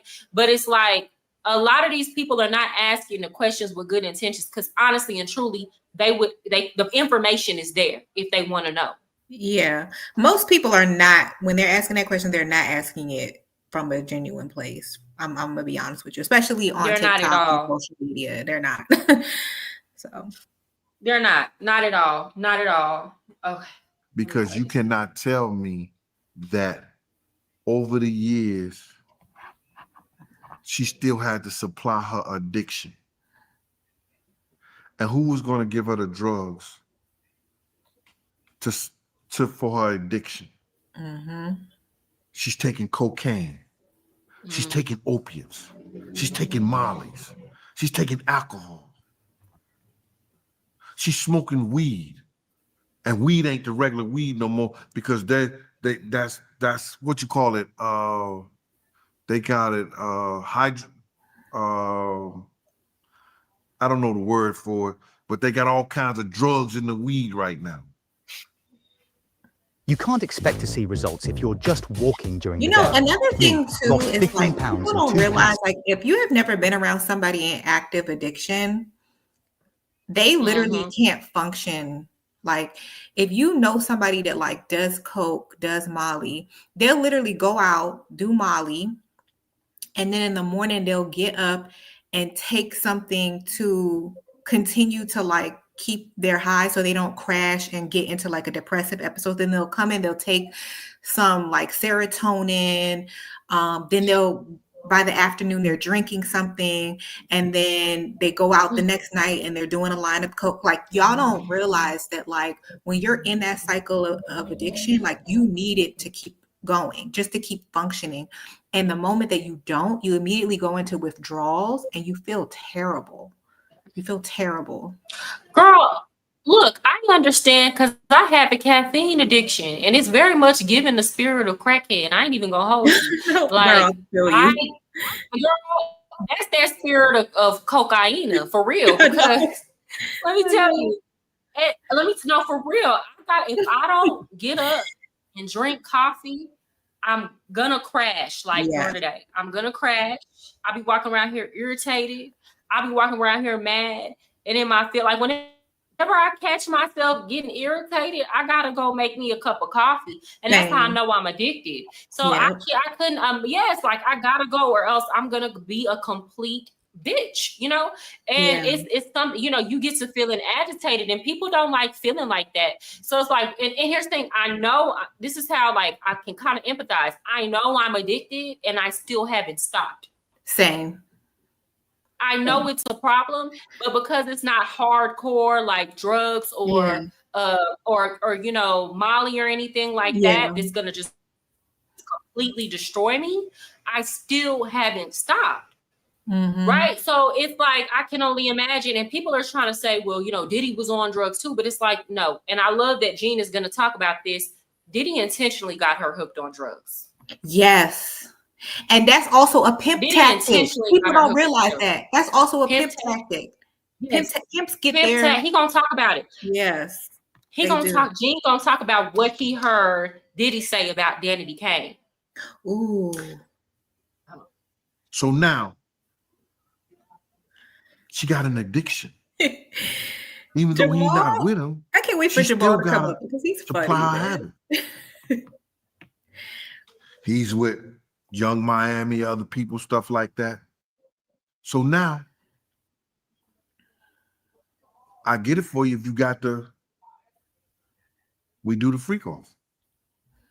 I do the freak off because I want to supply my addiction. I know I can get some money out of it too. It's a lot of shit, bro. She was a victim. And by her being a victim, that don't stop her from not having those addictions that come with being a victim. You see what he did? He allegedly blew Kid Cudi's car. Yeah. or had somebody blow Kid Cudi car. That's what was said. And people don't understand this, man. You know, like they think this, oh, this is just a domestic violence. This is a sexual thing. You understand? They don't understand the law. And when you are paying prostitutes to come across state line to have a freak off with your girl, that's against the law. Yes. It's just that simple. Prostitution is still against the law. And I've heard people like Willie D say that Cassie needs to go to jail too because she was Diddy's girlfriend and she participated. Here's the thing, man. Without witnesses, the feds don't have no case. Right. Nobody's going to testify if they're going to get thrown in jail. And I have absolutely no problem with not only Cassie, but all the male prostitutes who were involved getting immunity if that means that they can take this monster down who, again, went into these situations with fraudulent contracts, getting people hooked on drugs in order to use them for their own purposes, videotaping people, doing all kind of weird stuff, stealing money from artists, like them boys from Making a Band and Day 26, like these be grown men still not writing behind what that man did to him. So it's kind of like again, when people are telling me where's my past or compassion for Black men, you ain't never heard, or men, you ain't never heard me sit up when Day 26 and them and the members of Making a Band were talking about what Diddy did to them, and y'all ain't never seen me sit up and say, well, they allowed him to do it.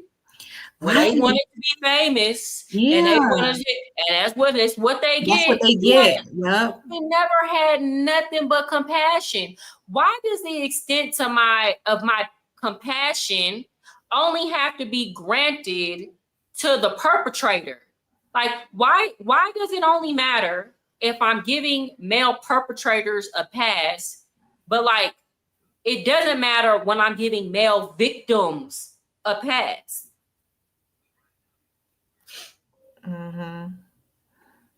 Jamal says, Cassie is one of the most beautiful women on earth. There is not a cartel dealer on the planet who wouldn't smash Cassie. Yes, but hold on. And front her as much. They do the same stuff though. Right. They do the same. Actually, they're even worse with it. They gonna whoop her ass. Yeah. Like at the very least, they gonna. And then here's the thing: you start dealing with a cartel, your life is on the line. So she would have been going from one monster to the next. Yeah. So I think with Cassie was like, better the devil I know, baby. The way you're so expendable. Y'all know where I live. I ain't even gonna say that this live because I be trying not to get targeted. Because here's the thing: in these Latin American countries, when a cartel want to get you, they get you. Yeah. There's a girl who was messed in Mexico who I gotta do a live on that. Oh my gosh, she got unalived in her salon.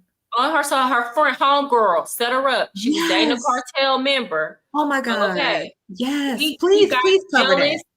Yep. And baby, his friend called her and was like, "Come to the salon," and kept telling her to stay. Popped up, boom, unalive that girl. So shoot, she might as well stayed where she at because they'll turn you out on all type of substances too. So I think with Cassie, was just like, I already know who I'm dealing with. I already know where I can go. It's better for her. Like in her mind, it's like, okay, what? It's either that or what you gonna do? Go to another record executive that's gonna put you in the same position. And she couldn't get out of her contract with Diddy at the time. No. What's she supposed to do? Go walk Cassie Ventura, like being a known girlfriend of celebrity, supposed to go walk on the host roll. That's dangerous too. So it's like she might as well just went where she was. Yeah. And again, y'all got to understand, he still had her under contract at that time. Yeah. Oh. And to pay somebody to come and do it, you are breaking the law. This dude got a 34-count indictment. He got to win all 34 counts, bro. Break that down for the people that don't understand how that works. Well, If you lose one, you're going to jail still. See, everybody's looking at the thing. Well, it's not a sexual, it's a sexual domestic violence. What about the gun charges? The prosecution proved that, well, I'm not saying prove, but the prosecution made a statement and Cassie said, yo, he had guns in the house. They used to have guns in the safe. This is not just one charge. Not just that, they raided the house. Right. They raided his house. They know the guns were in the house. They got the videos, they got everything, the guns, all the evidence, any drug, all of that. They got everything they need. They procured the drugs. They procured the tape. Everything. They have everything. Cassie is just there to prove coercion. Yeah. That's it. Yeah. Don is just there to prove coercion. Yeah. That part of it, because you got to be able to prove that for the RICO. Yeah. And for, like, they got him on sodomy charges. They seen that in the video. Yeah, that's true. That was illegal, which is nasty. Yeah. Sodomy, doing it in the back door. She's there to lay the foundation for the case. That's it. She's there to lay the foundation, to give the background story, to lay the foundation. They're building it's all building up to a point. They said this is not expected to conclude until July. It's a lot more coming. It's a lot more. A lot. If y'all think the feds built a domestic violence case and seriously took that to court, you are out of your mind. If it was just about that, they have everything they need on them tapes. Yeah. Got the guns. Mm-hmm. And they know all the people too. They've identified everybody on those tapes. Somebody then sat there and watched I used to date a cop. They will sit there and watch hours and hours and hours and hours and hours of footage to acquire all the evidence that they need. Everything. So at this point, all she's doing is proving coercion, proving duress, proving all of that's all Dawn did. When she got up there and basically said that Diddy threatened their lives if they spoke up about anything that happened with Cassie. Said people go missing. Yeah. So that's it. They're proving that portion of it, right? Mm-hmm. Okay, let's see. I truly believe Diddy has bodies. I truly believe that he a couple people clapped. Okay. For certain. He got 34 different charges. Hold on.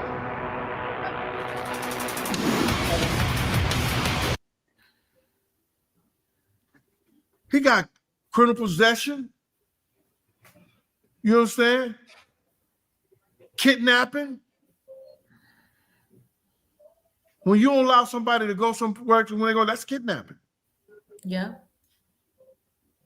He got a host of charges that you're going to have to get somebody else to go through them. But the prosecution, all they got to do is win one of those charges. Mm-hmm.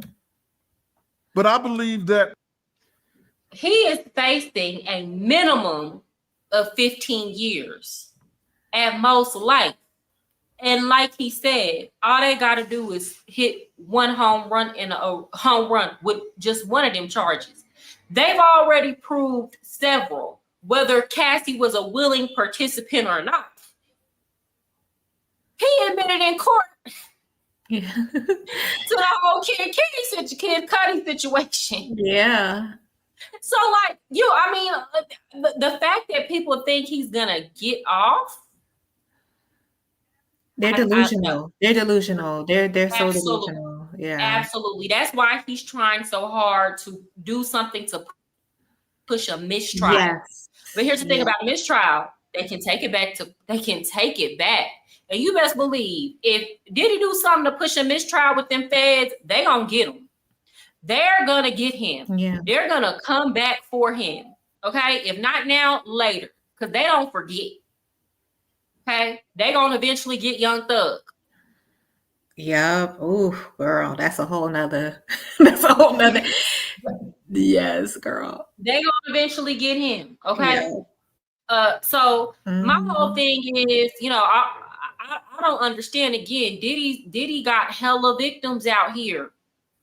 he got hella victims out here. So hold on, let me continue. So hold on. Social says that part, when guys stay hooked on body count, I seen a guy say that if he was with the woman, he would be smashing and getting dude money.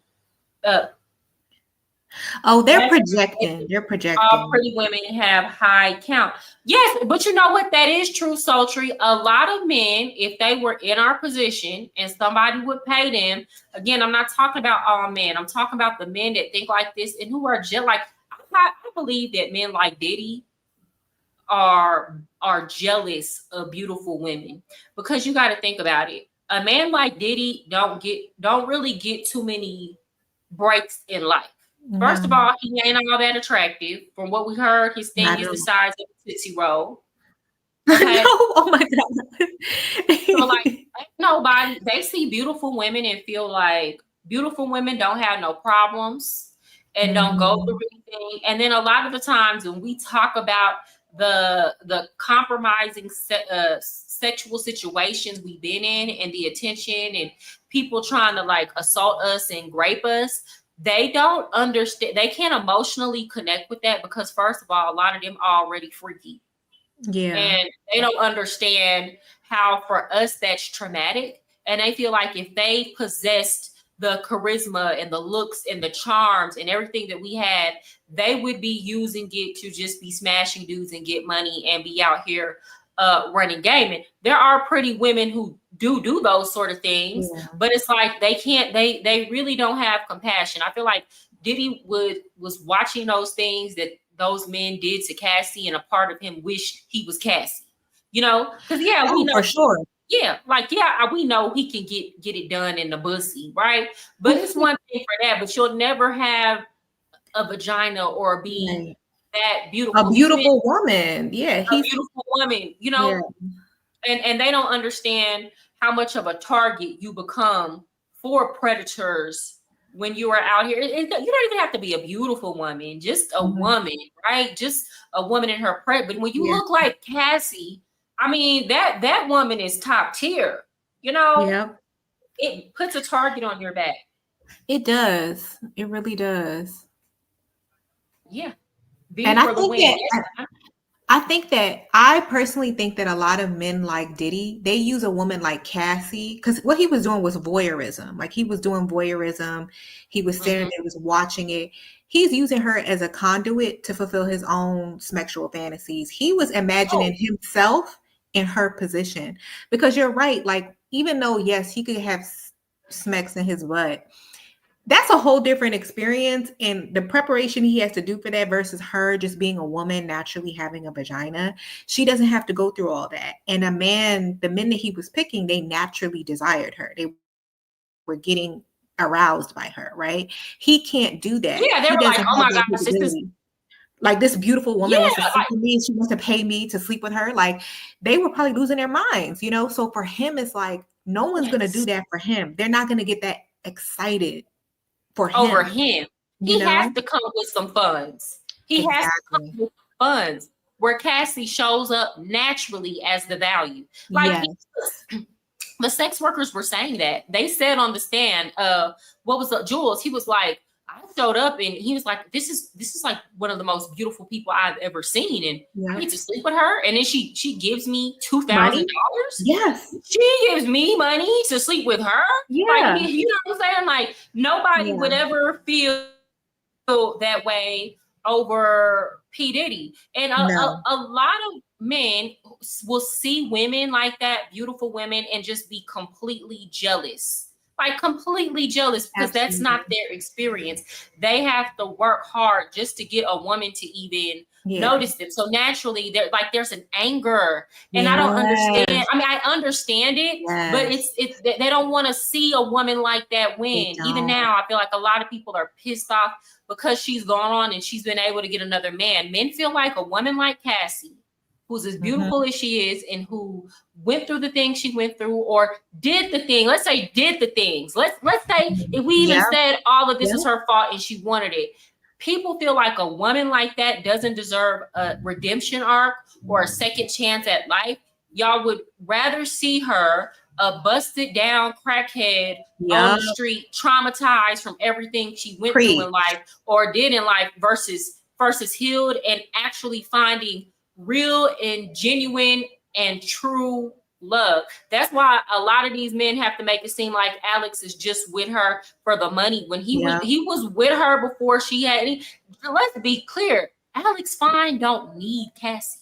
Exactly. That man is fine. That man is fine. If he wants to go be a sugar baby to all these rich white women in the industry and get paid for the rest of his life, he can. He could have. Yeah. He could still do that. Yeah. No, for sure. And that's the same reason why they resent Sierra so much. They feel like, how dare you go get a fairy tale man and get married to this man that cherishes you and upholds you as his wife and his ideal woman. You were just supposed to be another one of Future's baby mamas. Like, you weren't supposed to get the fairy tale.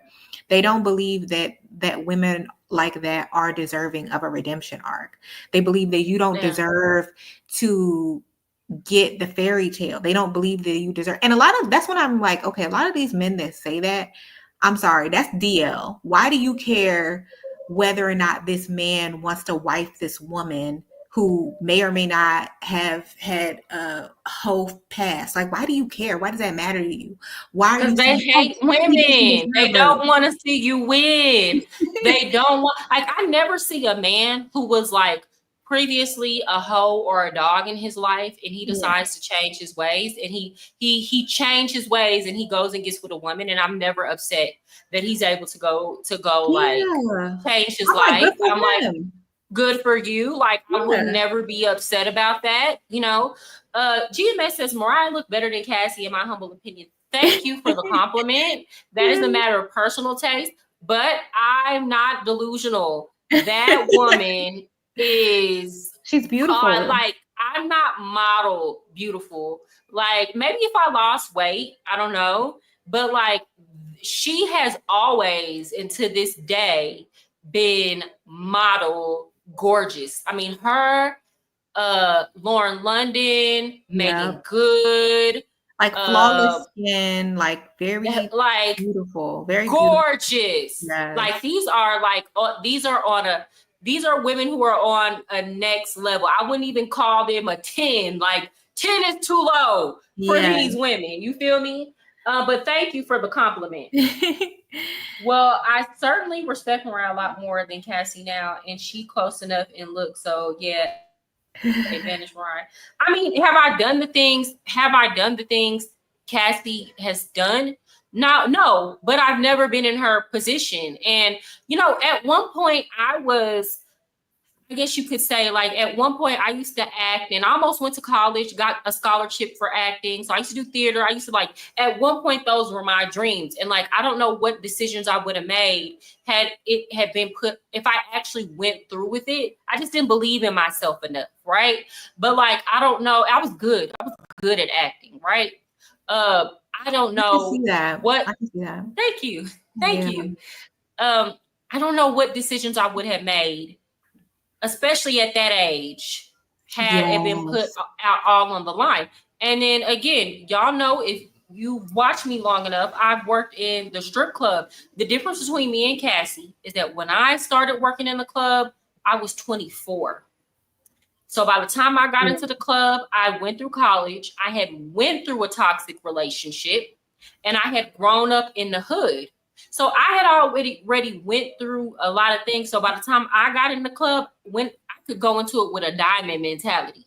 I'm here to get my money and go home. And get out. No, you cannot pay me to do extra. There was no amount. I remember one time a dude asked me to sniff cocaine off of my butt for $50. And I was like, no, I'm not doing it, sir, because I'm not a table. And the other girls thought I was bougie, but it's like, no, you're not gonna degrade me like that. And the girls would be like, well, if you won't do it, somebody else will do it. I've had men offer me thousands of dollars to sleep with me. I never did.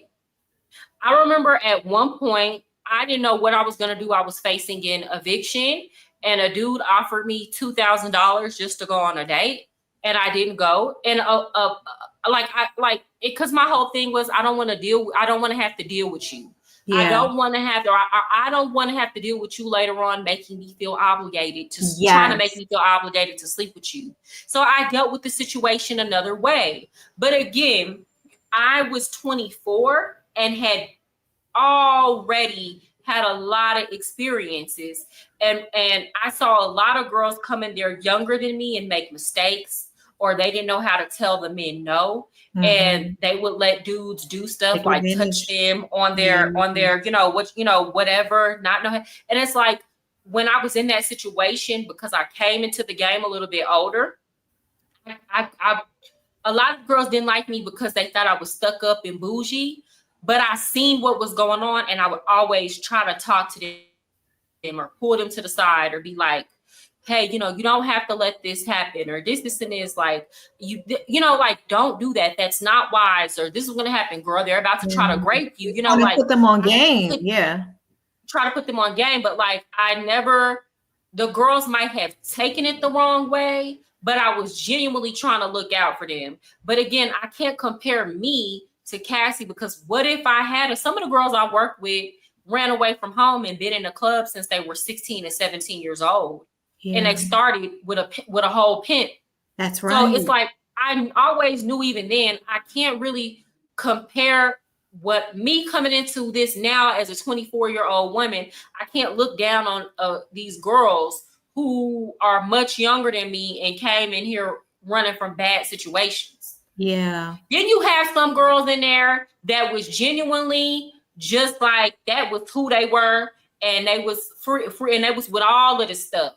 But I have been around long enough to know the difference. Oh yeah, for sure. And also, Cassie, Cassie came to New York City on her own as a teenager. Like, she was totally green. She didn't know what to expect. And I honestly think that's why he was able to pull a fast one on her in the way that he was. Because I think she thought going into it, oh, maybe this is kind of what I have to do to get on. And, my albums will get put out and I'm going to get famous from this, because she's young, she's impressionable, and the casting couch is real. So a lot of people did feel like, okay, I have to sleep with this person. I have to do these things that I don't want to do in order to take my career to the next level. Oh, facts. And here's the thing. Cassie had been, and I got so upset a couple years ago. A lot of people would try to push me to put my daughter into modeling and things. And one girl was like, oh, you tripping. You need to put her in modeling so she can make her mama some money. And that really pissed me off. Yeah. It's a lot of parents out here, and I'll say it's more so the moms that's walking around with this spirit of pimp in them. Yes. And they don't see it that way, but it is. Whenever you feel like, I done hit the jackpot with my kids' looks, I need to go make money off of it. Yeah. When you feel the need to monetize off of your children's looks, and they have absolutely no say over it, that is that spirit of pimp. It is. So with Cassie, greed, she had, yeah. It is. And there is one thing, if your kid wants to act or do something like that, and you start them off in classes when they're young, but as far as introducing them to that industry, that don't need to be nothing that they're involved in until they're grown and they've learned and see some things. And if you are going to involve them in it, you got to be like Tia and Tamara's parents, mom, and how she was, or how Hillary Duff's mother. Y'all see Hillary didn't turn out on all them drugs like Lindsay and them, because Hillary Duff mama wasn't having none of that. Yep. Right. So my whole thing is, she didn't play. She did not play. Right. So my whole thing is, Cassie started out really young, taking modeling classes and singing class. So it's like, from the time she was a young girl, this was supposed to be her career path. And again, y'all can sit and say, oh, she did it for the money and the fame. This is what she's been working on her whole life. Money just come with it. So yeah.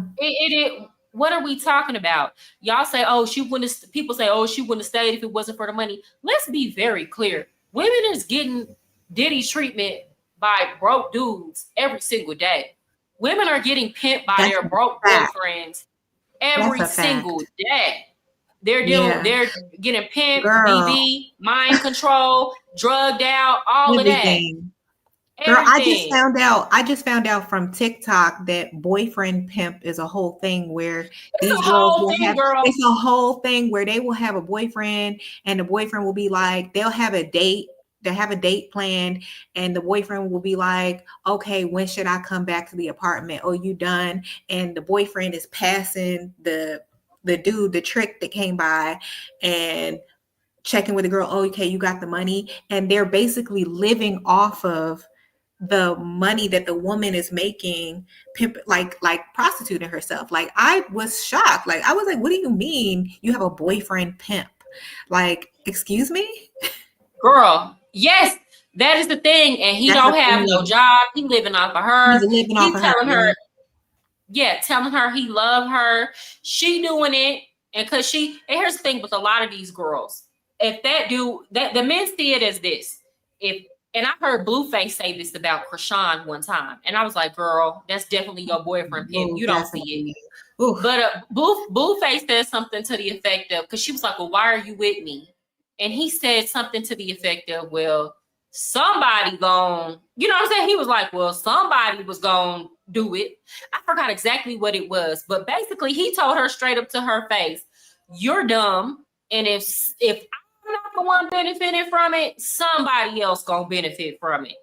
That was his thought process. When a man with integrity would, even if he can take advantage of a woman like that, he don't want to. And it's like, girl, he is your whole pimp, but you are under the guise that y'all are in a relationship, and he loves you, and that he loves you because he be showing out whenever you try to talk to somebody. Yeah, that's a thing. Y'all seen that Keke Palmer movie on Tubi, pimped her girlfriend? Hell, I feel like Keke Palmer is low key in a girlfriend pimp situation with Darius. Because what he got going on? What do he got going on? He don't have nothing going on. That's the thing. I ain't heard of that. It sure is. Will's tumbling. It's a lot of fake, especially. Go ahead. In Hollywood, a lot of those relationships are boyfriend pimp, husband pimp type relationships. Like, the woman is getting pimped out, the man isn't really working, or when they have that whole, he's my manager. Oh, he's my manager. Oh yeah. He's my manager. He's my manager. All he doing is spending up your money. Yeah. Ladies, exactly. If you want to know if your boyfriend is, it's easy to know. With a boyfriend pimp, most of the time it looks like he doesn't have a job at all. Yeah. Doesn't have a job at all. Most of the time he's gonna take your money. Yes. Go spend it on other women and pretend he has money. You'll be the woman that he's treating bad, and he'll be treating the women he's spending your money on good and making it seem like he's a nice guy, right?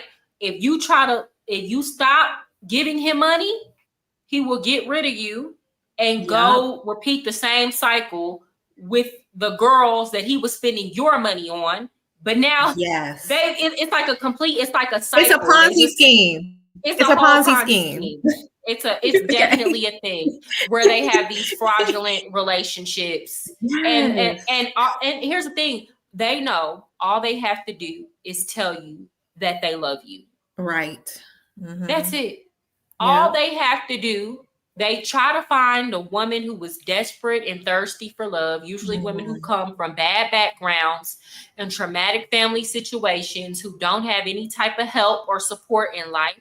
They go for those women first because they know you are desperate and craving for the word love. And even though I don't agree with everything that Princella has said, I don't agree with her opinion about this situation with Cassie and Diddy. And it's getting to the point where I feel like since Princella done started dating women, she feel a way. It's like I'm not taking away from any of her earlier things that she was saying. I'm not taking away from some of her very valid criticisms that she had. She done fell off because now you letting your emotions about what you've been going through with women get in the way of your opinions, right? So it's like, Princella, you can't say that men prey on young women in multiple videos that men prey on young women, and now try to turn around and say that Cassie was a willing participant. It's not making sense. It's not. But she's been on this whole tirade ever since her and the other girl broke up. B. Taylor, and they've been getting into it behind the scenes. And it's like, ma'am, you gotta be consistent in what you're saying. You gotta be consistent. Now it'd be different if she was saying, for example, the other girl from Diddy Dirty Money, Kalina or whatever. Again, I said this before. This would be a whole different conversation if we were talking about Young Miami. Yeah. I'm not talking, but Young Miami got me.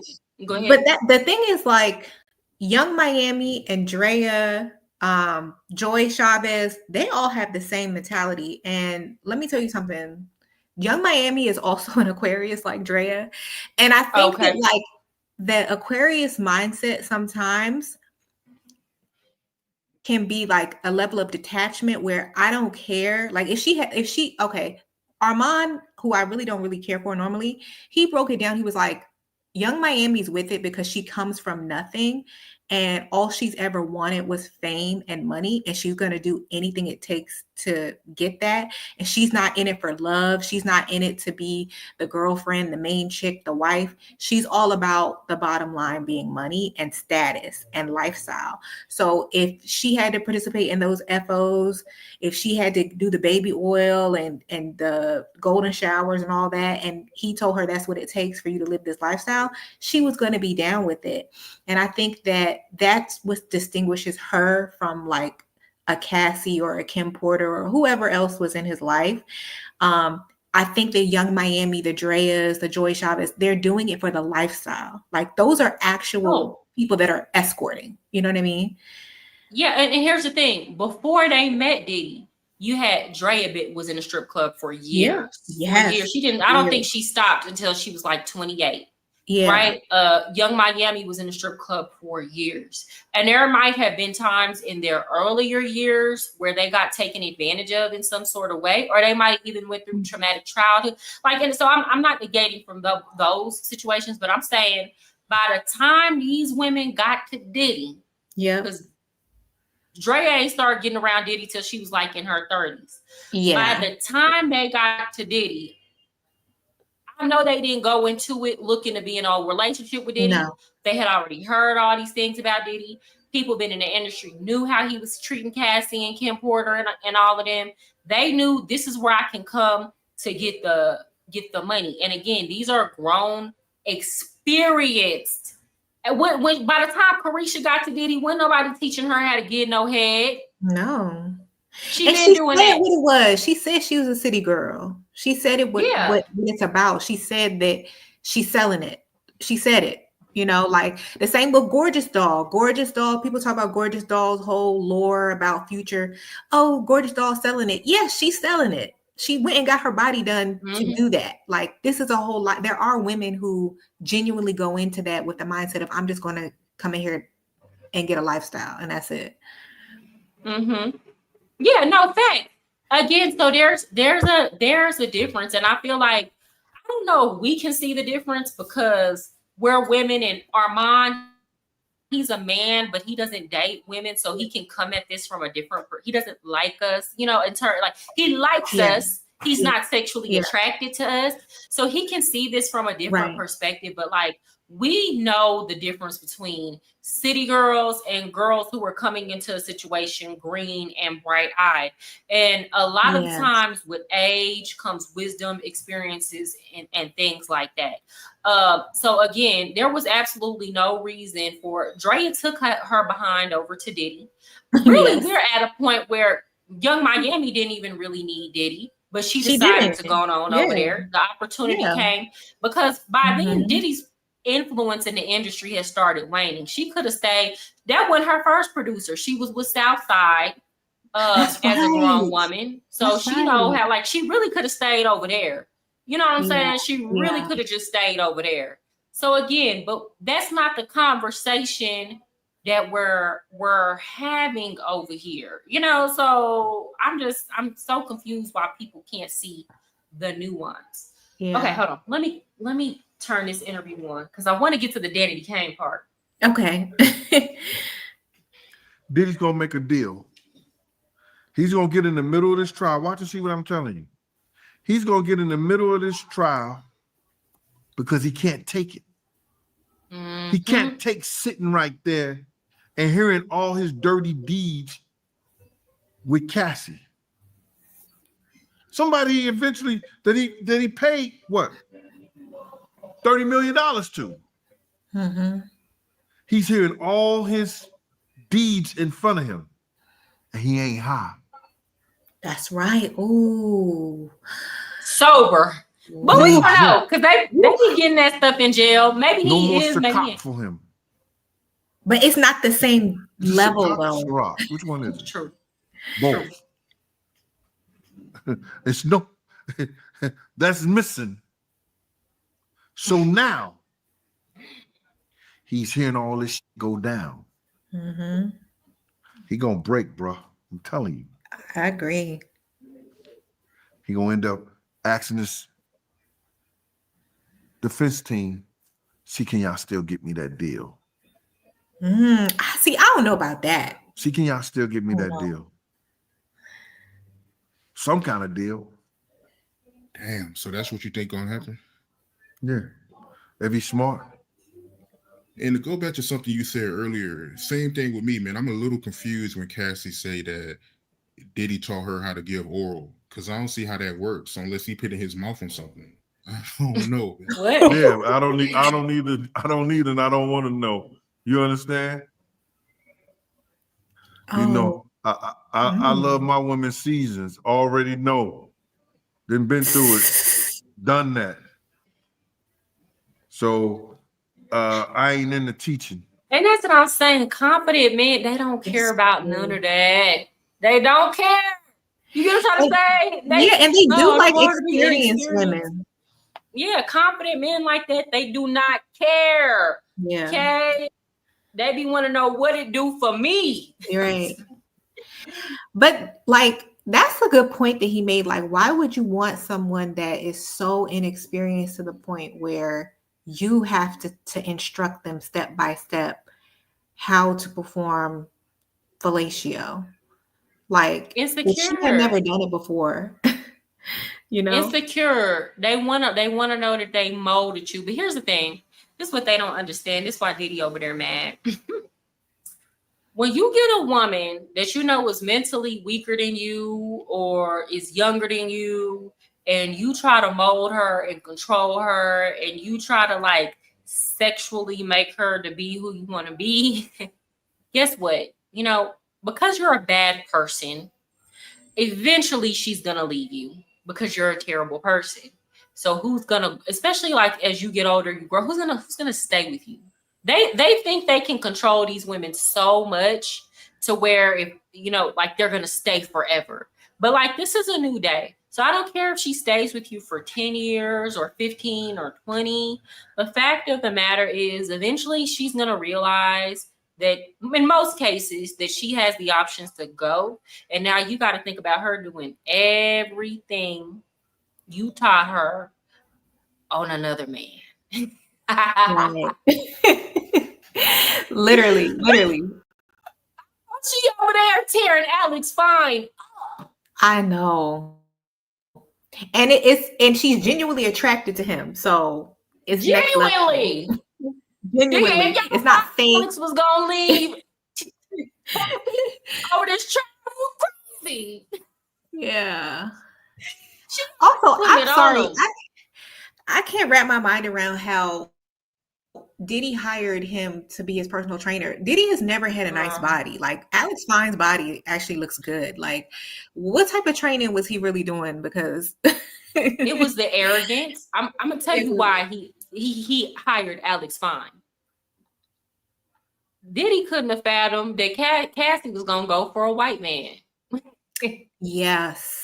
I agree. That's what it was. Diddy had that same mentality that a lot of, and again, this ain't to talk down on black men at all. Y'all know me. This way, I'm an equal like opportunist. As an opportunist. As of lately, I've dated more Hispanic men. I ain't gonna hold you. You know, I ain't even gonna hold you. But you know, if you're a good person and you're fine, I'll give you a chance. But I mean, I've I had a good mix. Like my boyfriends in the past have been Hispanic. My boyfriends in the past have been Black, right? The only reason why I haven't had more Black boyfriends these days is because every Black man that approaches me in person approaches me on that colorism stuff. Right. And I don't like that. They will ask me what I'm mixed with before they ask me my name. And I don't like being fetishized, right? Yeah. So that's it, you know, but she didn't think, I think a lot of Black men have this perception that they have the biggest D's and the most swag and the most sex appeal. And as somebody who will date what I like, I see attractiveness in every race. It's just not true. Yeah, it's not true. There are men of other races. The biggest things I've ever seen have not been on Black men. I'm sorry. I will have to agree with you on that. No, like the dudes like who I have had the best experiences with behind closed doors have not been Black men. Yeah. And I'm not saying that there are not Black men out there that are packing and who don't know what I'm sure like there are some good ones out there. You feel me? Like, but what I'm saying is I think he got arrogant thinking that she really wouldn't go for this white man. Right. And like y'all gotta stop with that mentality. Yeah. Because y'all gotta stop. Fine. Like fine is fine. Like if you look good, you look good. Like someone's not gonna give you play just because you're white. And people definitely need to get that ignorance out of their mind of like, oh, all men of this particular race and look are little. Like that's not true. I mean, y'all could keep thinking if you want, but it's not true. It's some of y'all out here who walking around and y'all just as average down there as the average white man, or y'all just like it like you really gotta. It really just depends on the man. So again, I think Diddy just came into that kind of arrogance, kind of foolish, and he did not think that this white man was gonna be able to take Cassie from him. No. Take his girl, especially since Cassie's dating history had been with Black men, Ryan Leslie, Kid Cudi. I mean, Kid Cudi is half. I think he's half Mexican, but he's Black. He ain't. I don't think Diddy ever really just seen Cassie show interest in a white man. Right. So when she finally did, it's like, oh hell no, this white man took my girl. Yeah. Yes, because you're an asshole, and you make it easy because first of all, the man ain't hard on the eyes, and you're a terrible person. I mean, it made perfect sense, but to somebody in their ego. He didn't even see that coming. Nope. Baby, I would have ran into the arms of Alex Fine so fast.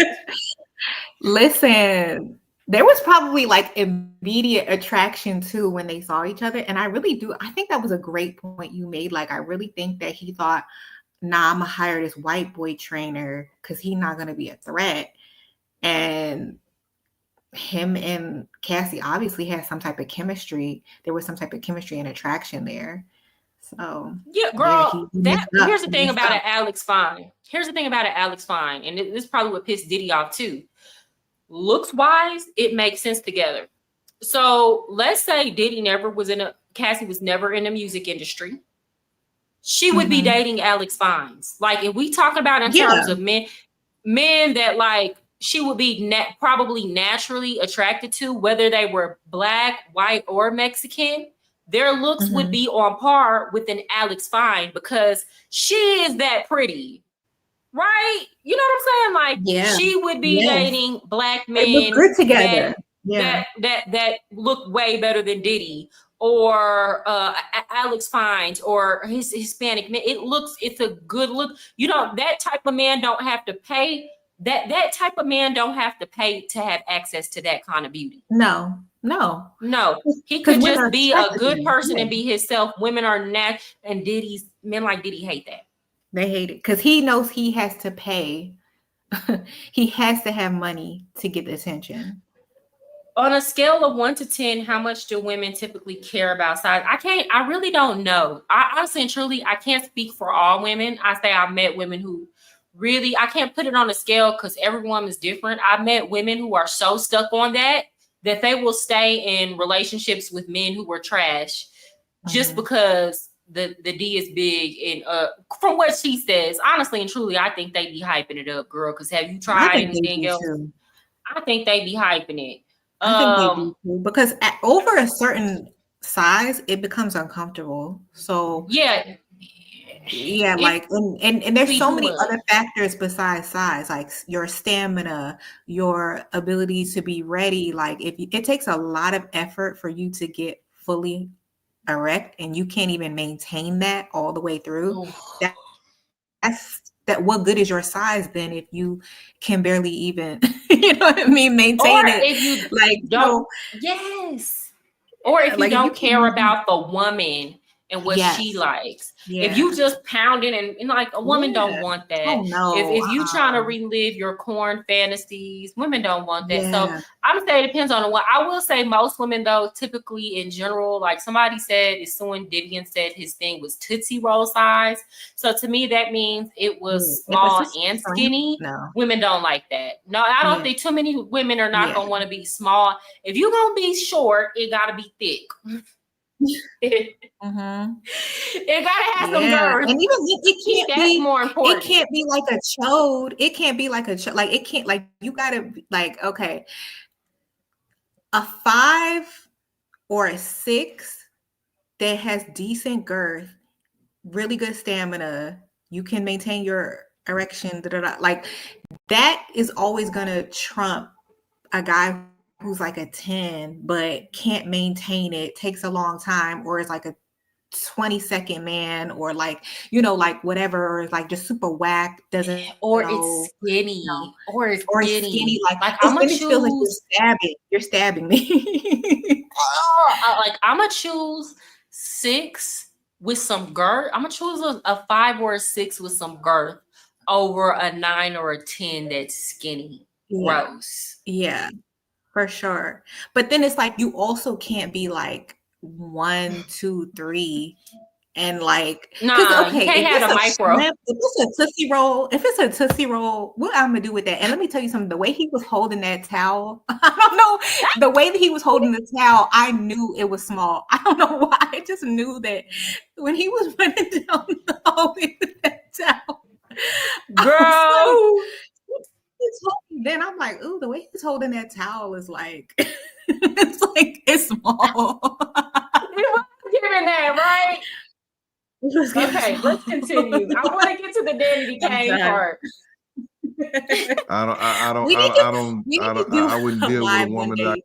Okay, go ahead. Go ahead. What you say? Okay. I gotta teach anything to her other than taking it. And she should be good at that too. She's a grown ass woman. You know what I mean? But for him to go and what she said was blatant, that he taught me how to have oral sex and give men fellatios, and she made it seem like he was actually showing him by practicing on some of the men. Everyone is born with a natural tattoo of their spirit animal. Which one is yours? I can't. Because at that point, you just wanted to do it. At that point, he just wanted to do that. Yeah, girl, he wanted to demonstrate. He's like acting like, oh, it was a demonstration. No, you wanted to do that.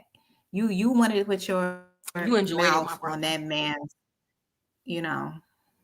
He enjoyed it. Yeah. Imagine like, see, I know they say it's Tootsie Roll size. Like, imagine like I'm thinking about if Cassie had to do it and then he like didn't get erect. It's like a little gummy worm. Okay, let me stop. Ew! Oh my god! That's traumatic. That's what I took from it. You know what I'm saying? And that's crazy. It's real crazy, bro.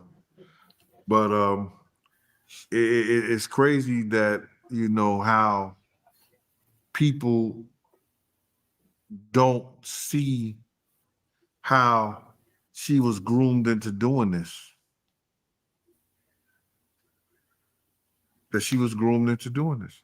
And then she is saying, and they playing tapes of her saying things that are provocative because she's saying that because one, she wants to please him.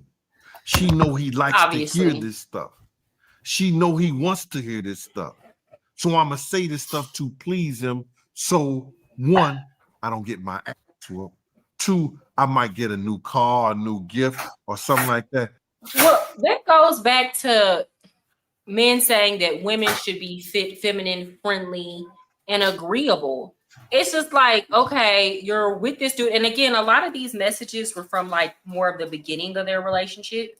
And it's like, okay, well, you like this man. You really think he's telling you he loves you. You really think you love him. And so you're sending him this stuff, trying to get his time and attention. He's trying to make you work. It's like you just trying to please your man. That's why I don't really go too much for that feminine and friendly. Like, bro, as a woman, you got to learn discernment. Like, as a woman, yes, like, take care of yourself. It shouldn't be to get a man. It's like your body is you know what I'm saying? Like, we got to take care of our bodies out here. It's for quality of life.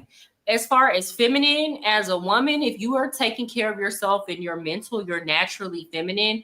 Everybody don't deserve you being friendly. Yeah. You know? And now, also, like, yeah, I agree with that. Go ahead. Go ahead. Yeah, I'm going to be quick. Like, everybody don't, as a woman, like, you got to learn to protect yourself. So, you know, I'm kind of trying to learn this. Like, I will have discernment. And I can smile and I can laugh with people. And the whole time I know this person's about to try to do something bad to me. So I need to get away. So I will laugh and smile just enough to get away from your ass without any type of conflict. Yeah. But like, you know what I'm saying? That's the only way that I be using my my friendly side now. But I've had to learn how to balance that, right? Yeah. That don't mean that and a lot of men are very surprised by me because when I start talking to them or dating me, they think I'm going to be able to do whatever I want to this girl. Mm-hmm. And then they quickly find out once they start testing boundaries, oh, baby, she not the one, the two, or the three. Matter of fact, she see me coming before I come. So no, but see, in their mind, when they think friendly and agreeable, it's I'm going to be able to have my way with you. Yes. And it don't go like that. So then when they see that, then now you're a bitch. Yeah, because they can't control you. It's all about control. Like essentially when I hear guys say like, I want you to be fit, feminine, friendly, you want like a robot. You want somebody that doesn't really have a mind of their own, that is just going to sit there and nod their head and say yes to whatever you have to say and not challenge you on anything and not have a voice. And I'm sorry, that's not me. I'm very not me at all. I'm I'm going to speak my mind. I can't even pretend to live like that. But guess what? Then they be like, well, that's why you're going to be single. Or if you won't do it, somebody else will. Baby, I will tell you how I used to tell the man in the club, but go do it. Go get her then. Better her than me. That's fine. That's what I'm saying. The problem with those, and I'm saying those type of men. I'm not saying I'm saying this is a type, right? Yeah. Like it's like no woman is winning with you. No woman's quality of life is gonna be better with somebody like you. So go bye. Yeah. Like I'm dodging a bullet. You're doing me a favor. Like nobody cares. Like if Cassie would have had the mentality when Diddy was like, you're going to have to work 4 times harder to keep me. If she would have been like, oh, okay, well, then that means that you want, like, you're going to be a terrible person to be with. She would have moved around so much quicker. But she didn't understand she wasn't ready for that type of game. Yeah. I agree. 3, I might work on my next album. We been new. Mariah ain't the one who do the 3. That's right. Well, thank you. Thank you so much. She also testified that the longest freak off her and Diddy had lasted 4 days. Bruh, I can't imagine having sex for 40 minutes. No, I know that's right. 4 days. Girl, I know it was dry. Man, that's a lot of freaking off. Well, they had tag teams or something. One was terrible. Yeah, no, was it her, Diddy, and 4, 5, 6 other guys, or just her, Diddy, another guy? Yo, that's just crazy to me, bro. Mm-hmm. It's not even enjoyable. And they tell off on their story. No. He had said that his parties are so wild that he has to have an ambulance outside of his house. He said that his parties are so wild, bro, that he got to have an ambulance outside his house. And they have to do a drip afterwards. Yeah. He is sitting outside around poolside doing an IV drip with his mama. Mm. That video was so creepy. I don't know. Maybe that's some rich. Definitely some rich shit. That may be some rich that we don't know nothing about. But he was doing an IV drip after one of his freak off of one of his parties. He had said that. You remember the time he kissed his mama in the mouth? Yeah. With this AI tool, you can You know, create the thing a about it complete is, storybook from just that's one a real keyword. thing. Like, I go Not just to stunning a visual. med spa for facials, and that med spa sells the same IV drip. So people will come in, they'll have say they had a really exhausting night. I don't know what they did. I don't know. But they'll come in and they'll be like, oh, I need fluids. And they will come in. It's a med spa, so everybody in there is nurses. And they will come in there, they'll get the IV drip to get replenished with fluids because obviously they had a really long night of a lot of drinking and maybe a lot of drugs. So that is very much a rich people thing. Do or people who have money, they be like, I'm just gonna go get an IV drip. Let me go get an IV drip, and then they replenish themselves. So the fact that he probably had nurses on call in his hotel to come administer, or phlebotomists or whoever else to come administer that, that's wild. That's crazy. But I do think that is a people with money thing, because I even heard Joe Rogan talk about some okay, if you drink, go do an IV drip or something like that. I mean, it's not cheap to go do that. Imagine if you go out every weekend. No, it's not cheap. Yeah, IV drip.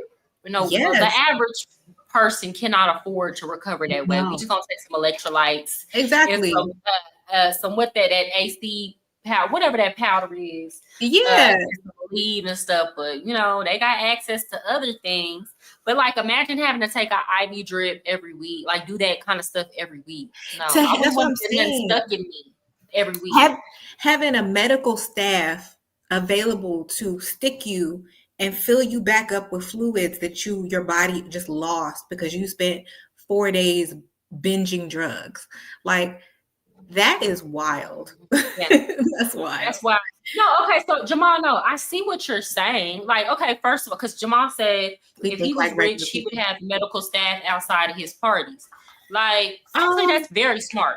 That's very okay. You're having parties, and people are going to be drinking, and they might have drugs, and you don't want anybody to be unalived on your watch. So it actually might be smart that if you're rich and you're having parties to have medical staff available, right? Just in terms of liabilities. Okay.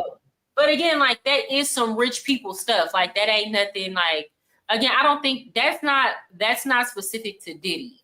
That is a thing that yeah, it is a thing that people with money do. And girl, did you see how Jonathan Odie said that the reason why he was taping it was because Cassie was so messed up that he wanted to make sure he was filming the interaction so that in case anything ever happened to her, that if she passed or got whatever, that he wouldn't be held liable because they would see oh, I came in and she looked like that. Why would you even want to, how do you even get erect or ready if someone is totally out of it on drugs? I don't understand that. Well, Jules said one time Diddy had beat her up so bad and she was so bruised up that he couldn't even get erect. The male prostitute that testified before Cassie. Yeah. And then Jonathan said that like she had passed out and Diddy, like, I guess to kind of move her, had rolled her up in a carpet. So he was like, I realized. Oh my God. Oh my God. That I, like, it's not funny, but Oh like, my God, that is crazy. No, that's like, wild. That, like, okay, if I see somebody get rolled up in a carpet, I'm leaving. I'm leaving because I'm not trying to be part of a crime. Okay. He was like, I knew I had to start recording then because he gonna unalive this girl and try to pin it on me. We need to have a show. We might have to do this separately where people think that agency that Jonathan Odie worked for was a part of some type of MK Ultra program. Really? Hence why he just snapped like that. And like Tisa's talked about this and everything. She's made the connections. But I would like to, maybe we're gonna have to come on because I don't think we'll have enough time tonight. Yeah. But we're gonna have to come talk about that and the magic thing. So I'm gonna see if you have time next week. Yeah, let's do a separate call to do the Smex magic. That's gonna be a whole deep dive. Yeah, then we'll come with our little notes and everything. I told y'all the baddest regular women today are nurses and military chicks. That's what the men tell me. That's what they say. Hell yeah, I have the baddest nurses in the country on call. Okay. So how long are you gonna be on? I feel like I might want to join in.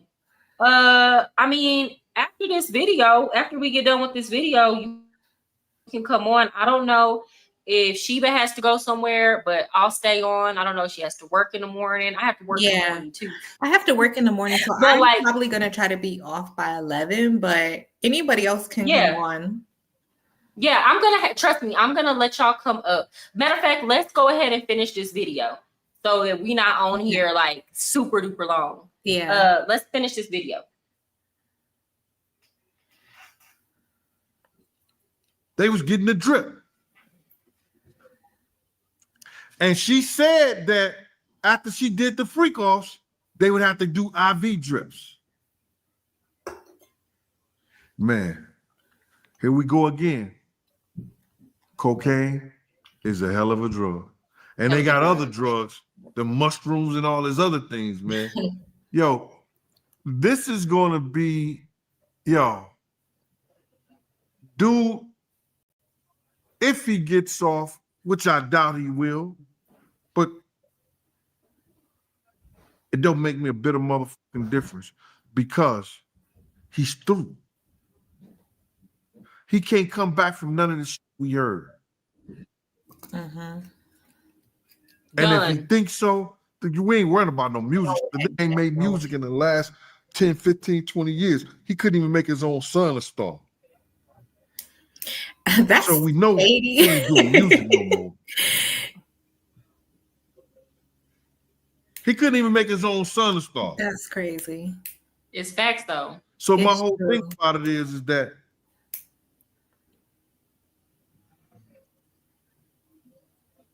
Big, Wolf, Herb, all the people that I know,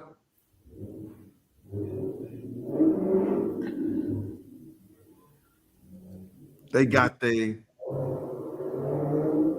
just due by that nigga sitting in court fighting for his life and losing whatever prestige or whatever he had. And that's what I'm saying. I'm sorry, y'all. We're gonna finish the video. People are forgetting there are male victims. Yes. Like, put aside your weird feelings you got towards women with the whole Cassie thing. Like, there are men who have had their dreams shattered and have literally had their lives taken in behind this man. He literally ended their lives. Snaked his own friend, Big. Like, snaked, like, y'all get what I'm trying to say? Like, there are real things on the he has so many other crimes to account for. So my whole thing is just off of the strength of that, you need to be on Cassie's side. I don't care. I don't care. This man done got away with so much. That's why I said on my last live, this trial is for the culture at this point. Yes. Oh my God. It is. Period. Period. Y'all be getting all in behind criminals and people that do wrong, free such and such. Oh, it's for the culture. No, he did so much damage to us. Like, not necessarily me personally. And I could say us, just because the way that Diddy kind of revolutionized the game is part of the reason why a lot of y'all so sexually deviant now. And women have been so objectified now. It's a lot of the reason. There's a man who actually did a whole documentary on how Diddy contributed to a lot of that, right? And then like his actual victims, like, let's get behind putting a monster in prison for the culture. Let's get behind that for the culture. Right. And I'm glad with that. I'm good with that, bro. I'm good with this nigga losing everything that people help him get. And I'm talking about in our earlier days, having to be at clubs, having to be at places, making sure we risking our lives, people risking their lives, people doing things to make sure that he's all right, that he's good. I'm good with Big, Wolf, Craig Mack, all the people that he did wrong, getting some kind of justice behind this nigga having to face what he got to face now. Facts. And for all you crab ass. Girl, he was digging in their butt. He was. They want to talk and say shit about me. What you eat don't make me shit. And I'm good with me. I'm really good with me. I'm good that God had me put my foot on that neck and keep it on there. Now, I'm not responsible for none of this sexual shit that he's been saying this for over a decade. I was here, brother. Yep. To tell you about this character. Yeah. The principles. How he did people that was close to him that risked their life for him. How people came out of their pockets for him to make sure that he was all right when he went through that city college and things like that. I was here to let y'all know he didn't deserve an honorary degree from Howard University. No. I was here to let y'all know he didn't deserve the key to the city. Yep, and they took it back. I was here to let y'all know, they should. to let the people know that all that good son stuff that he tried to portray, he wasn't a good son because he was cussing his mom out. That's right. Putting hands on his mother. About him. Not laying hands on a woman. My mama could put her palms on the floor. What kind of shit is that? That was their relationship, though. But hold on, though. I done heard his mama started doing all that nasty stuff around him too. So I feel like kind of watching him, and it's been rumored that I don't know. Y'all know it's been rumored that weird stuff. So it's like he could possibly be this way because his mama was a weirdo. We don't know, but that had been floating around. So I heard that his mother was a lady of the night. I heard that. But I heard not only because it was to be a lady of the night is one thing. To do this stuff around your child is another. And then it's also been put out there that she might have allowed either participated in some things or allowed some things to happen with Diddy. This is all alleged. It's all alleged. I can believe it though. I can. She is given. So you know what? I'm gonna say, she probably a lot of the reason why he's a weirdo. We side-eyeing that mama. For sure. We for sure side-eyeing her. For sure. Had nothing to do with the Cassie. That was after my time. But I let y'all know he wasn't who he said he was. Oh, also He Jamal, the deserved woman none who of was the shot at things the nightclub by Diddy, she's on that he was TikTok telling given. the truth. Oh The yeah, woman that and was shot, we she's can't forget. old. Yeah, We can't forget how he did shine. Yeah, we can't forget that's that. right. Mm-hmm. The key to New York, the key to the city. Up out of here. Tried to portray that he grew up in Harlem, but it's not one block He's from that Mount he can Vernon. go to and hang out in Harlem and say, this is my block I used to hang out on. Now, I'm from St. Louis, Missouri. I can hang out from 112th Street from 8th Avenue to Lenox Avenue. Mm-hmm. For just $37, you can generate as many videos as you want and never have to worry about showing your face on camera or using I was just here to let y'all know you ain't got to be scared of dude. Lawsuit him. They filed a lawsuit, and it's a civil suit. And if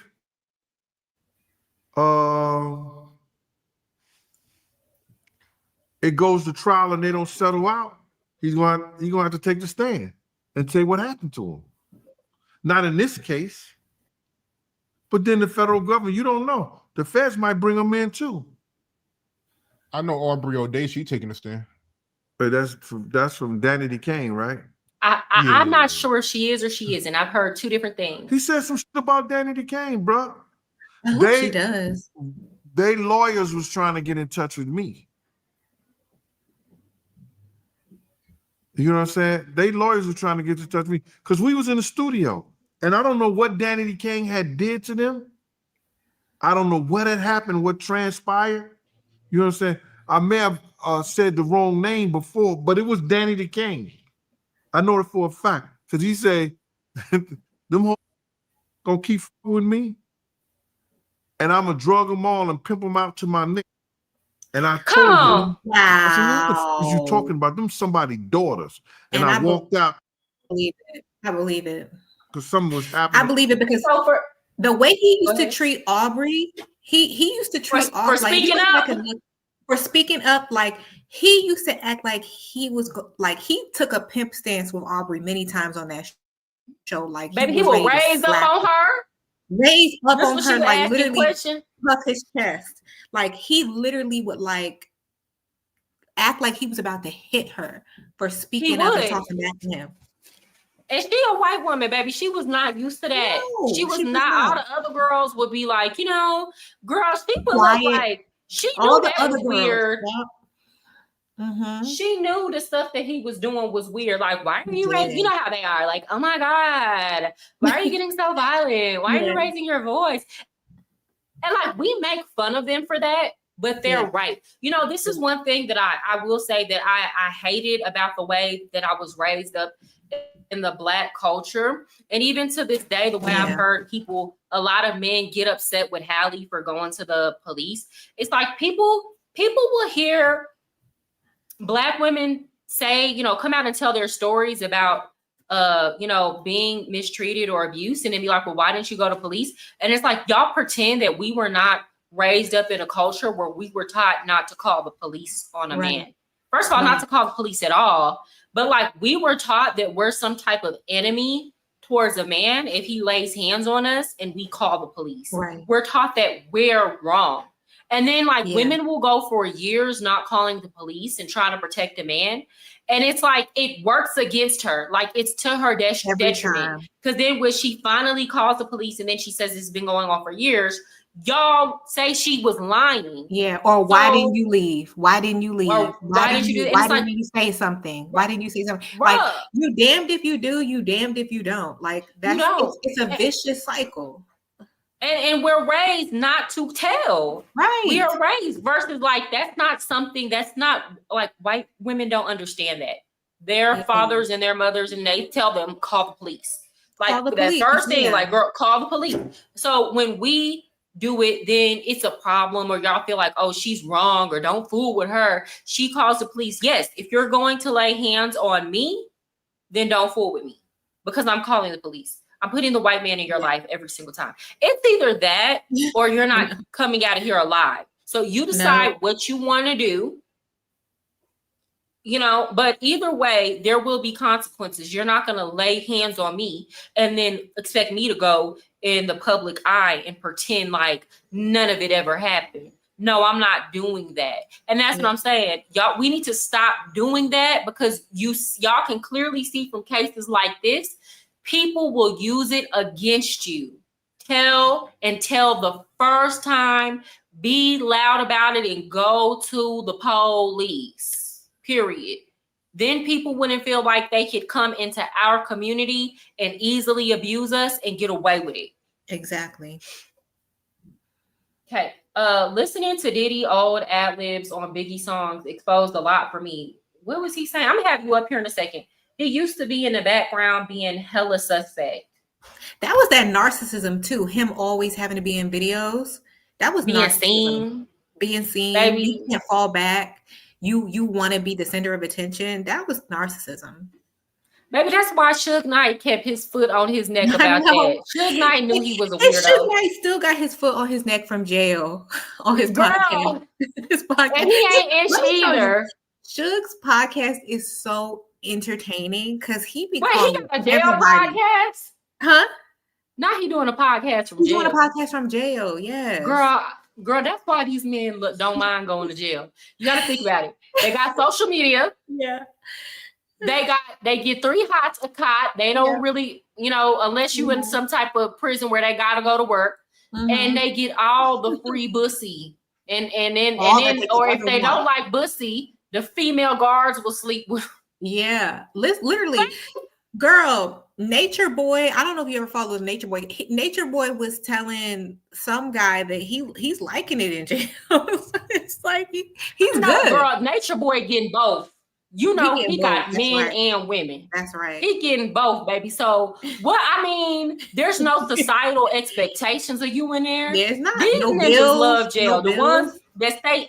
Girl, yes, these jail dudes that be going in and out, baby, they love it. They love it. They love it. That's why they don't mind. And that's what I'm saying. Diddy, probably the only problem he gonna have in jail is that, well, I don't know. Like it's the drugs. He can't get the drugs. He can't get the drugs, and he has no control. But imagine you a gay dude in jail, and Diddy decides that you're going to be his sugar baby. I'm sure he could get some type of access to some type of money. Like Diddy, I'm sure will have him a couple of Cassies in prison. Oh no. No. Or like this time he can find like some willing, like he not gonna like it though, because they gonna be too eager. But like imagine being Diddy's sugar baby in jail. Imagine you went from not getting any money to your commissary to now Diddy's in jail and he's like, you're my bottom bitch. Like, oh my gosh. Okay, get them hooked, then take advantage. That's the power play. Yeah, right. It is. That is the power. Hold on. I'm gonna show y'all this Instagram post. I'm gonna drop the link in like 5 minutes. Give me a second. Do you mind me having other people up here, Sheila? No. Okay. That's fine. Just making sure before I do that. I want Jamal to explain his earlier comments because I'm concerned. We're gonna have him come up. Let me see. Where is this post? Hold on. More. Save. Hold on. Let me go. I wonder if he's being held. They say because it's a bunch of people locked up in New York right now. Like R. Kelly's in New York, locked up. Luigi Mangione is locked up in New York. Sam Bankman-Fried, he's locked up. I don't know. You wonder if they're in the same place? Yeah, I wonder if they're all in the same place because it's a bunch of people. It's a bunch of like high-profile people locked up in New York right now. Hey, the industry is done. They're coming for these folks. They are. Like Diddy's trial done overshadowed Luigi's situation going on. Mm-hmm. Like, yeah, you're right. It's a lot going on in New York. Okay, so hopefully y'all can see this. This is Boosie. And here's the thing. I don't put nothing past the man who says that I like Boosie music, but we separating the music from the artist now. I don't put nothing past the man who admitted that he had grown women come sleep with his sons when they were children so that they wouldn't be gay. So let's not admit that Boosie, let's not forget he admitted to a crime against children. Yeah. Let's not forget that he did that, all in the name of he didn't want his sons to be gay. Okay. Boosie's deal. He's weird. He's very weird. Like, why are you so worried about your, I could understand him having conversations with his sons about how to, be a man and thing, but to literally and his for grown women to come. His obsession with Lil Nas X, yes, I don't know any man that's straight that cares. I don't know no straight man that really cares about what Lil Nas X is doing. Why do you care? I'm a woman and I'm not thinking about that man. Do I think Lil Nas X does some demonic energy and that he's in the industry for a purpose? Yes.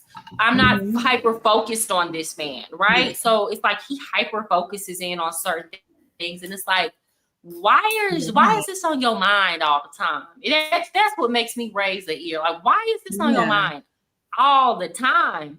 So he says, I think Cassie and her husband masterminded this to take down the Diddy and his money. Again, Diddy really did do these things to Cassie. So mastermind, I don't know. Again, if Cassie did not want to touch Diddy's money at all, she would be good because her husband has money. He's not broke.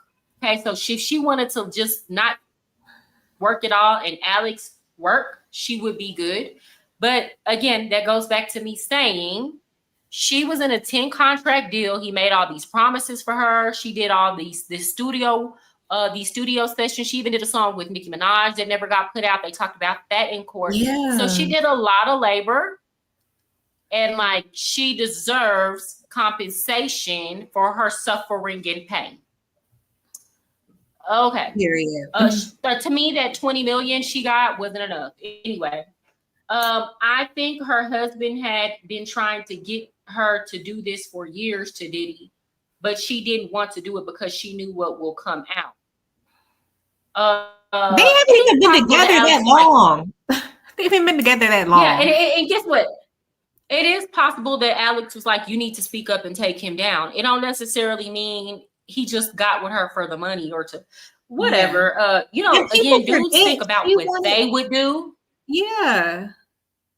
Dudes a dude, because I've seen so many men be oh yeah, if I was Alex and I heard that, I wouldn't respect her, but I would be with her for the money. You think about you and what you would do and project that onto a man who has shown nothing but good character. Nothing but good. We ain't never heard nothing negative about Alex Fine.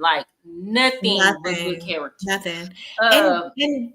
But people also forget, she wanted to do a book deal, right? She wanted to do a tell-all. She wasn't even trying to come with him with a civil suit. Diddy didn't allow for that. He wasn't trying to, he was blocking that. He was blocking her ability to get the book deal out, right? So she's okay, you're not even letting me be able to tell my story. This was my life. I'm going to come at you with this now. Yeah, so okay. He's the reason why. Me. Right, just pay me. Then as a couple, y'all become broke. They were never broke. Alex Fine has money. Does he have big money? No, but but he has a good amount of money. He might have, depending on how long he's been working in the industry, because see, these rappers have to they're not making no money off of their streaming. They have to get money off of appearances and bookings. So, he might actually have more money, liquid money, than Boosie has right now. We don't know that. So calling him broke just because you hear personal trainer, but again, y'all be coming on here not talking about, not researching stuff, is crazy. Then as a couple, y'all become broke. Now the plot becomes realer by the month. I think the last straw was the Diddy and Carisha relationship. When she saw Carisha with that sign supporting her man at the awards. Baby, do you honestly think that Cassie got married, started having kids, and is jealous because she knows that now Carisha is getting treated the exact same way that she used to get treated? She didn't care about that. That wasn't a factor. She knew there were other women getting treated the same way. She's not missing out. She knew she was missing out. he was still messing with Gina. So it's kind of like you think Young Miami, especially when he publicly was telling Young Miami they weren't in a relationship, and then she was still like, we go together. She knew what that was. It be the delusion how y'all still be wanting women to be stuck on y'all. When she saw Carisha with that sign, hold on. A woman scorned is a dangerous, evil MF. So we done heard all these things Cassie done that Diddy did to his people that work for him, to his friends, the whole big thing, what he had Cassie doing, but she is the evil, scorned MF. This is what I'm talking about. Ninja logic. Logic. Girl, the narratives they're creating, I don't watch the Star Report, but I heard that you had men calling into Star's show saying, this is what light-skinned women do. They're vindictive. And when you don't give them what they want, they turn around and they try to make you out to be the bad guy, and they try to get you caught up. And it's like, are y'all so for real right now? Are y'all serious? Now you're blaming it on her skin complexion, and she's doing this because he rejected her, and this is how they get when you reject them. Like, you're insane. You're literally insane, girl. That's why I told you before. I've told you off this platform. I've told you on this platform. I do not deal with men who come to me, and I can already tell that the reason why they are talking to me is because they are obsessed with my light skin. It don't never end well. It always be some weirdo type shit. There's this weird obsession. They end up acting way too jealous. Like, I don't deal with those type of men. The second I see that is what you were on, I don't want to deal with you, because it's they get weird. I don't like that. I don't like that at all. Weird. Like, the same thing that you were fetishizing and you were pedestalizing or acting like, oh, it's so attractive. Then you turn around and try to demonize that about somebody. Like, it's really wild. Like, the mental gymnastics that I have seen in this case for people to excuse what happened to Cassie or make her out to be the bad guy, it needs to be studied, like, in college, like the level of mental gymnastics. Like, I've never seen anything like it. Girl, I want to show you this. This is them at the Met Gala, and see how Diddy responds to Cassie politely shaking the man's hand. Hold on, give me a second. Thank you so much. I wanted to ask you, can't wait to see 3 a.m. He gave her that side eye. He looked at her. Look what he does next. Look what he does next. Watch her back. Hold on. Why is it? Oh, he pulls her close. Like, hard, though. Hold on. Why is this going so... Hold on. I think they slowed it down on purpose. Wait to see 3 a.m. Why is he looking at her like that? He's so mad. You should. I wish y'all could see this closer. Cause he he gets mad and then kind of rubs his chin and then Can you I'm gonna pop it out? Can I do what? Is there a way to pop it out or make it? I don't know, magnified? Girl. Hold on, let me see. I just see that Cassie Ventura hold on. officially done for the day, officially done with her testimony. John Richard from Dan. Thank you so much. Oh, there you go. I wanted to ask you, can't wait to see 3 a.m. Y'all see that? Oh yeah, oh my God, evil, obsessed. But it's and that's why was she not supposed to do that? Like, was she not supposed to touch him or something? Like, what is wrong with him? Girl, obsessive, weird. And he compliments her too. And that's why I say, y'all act like we being mean when we say this or that. Oh, y'all just no, women, you should not date out of your looks range. No, you just can't do it. You're always 9 times out of 10, he's going to be jealous and obsessed. Even the money doesn't equal it out. The money doesn't even it out. And he's always going to be upset with you because in the back of his mind, he knows that if he needs one or two things to even keep you there. He needs to manipulate you, right? Or he's gonna have to have money. He knows that if he didn't play mind games with you or have money, that you would not naturally be attracted. He knows he's gonna have to come with a hell. He knows it doesn't make sense together. I know. So he's gonna give you hell. You cannot do. If you are a pretty girl, you are better off being alone and single than dating a man who is not within your looks range. I agree with that. It's just you're safer. This is about safety at this point. And that's why I don't even play like that. I don't play like that. You just can't. You can't. It's too dangerous out here. Yeah. They're too insecure. Yep. They are. So I'm gonna drop the link in the chat. I know Jamal said he wanted to come up in GMS.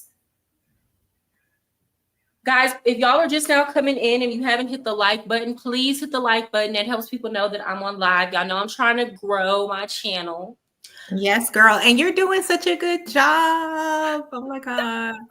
I feel like you too. When you hit the 1K, are you gonna do like a celebratory live or something like that? I think what I'm gonna do is do a celebratory live and do like a Cash App giveaway is what I want to do. What? It's not gonna be a lot of money, y'all. It's not gonna be a lot of money, but it's gonna be enough. Like I'm gonna do a cash for those who show up to the live to celebrate.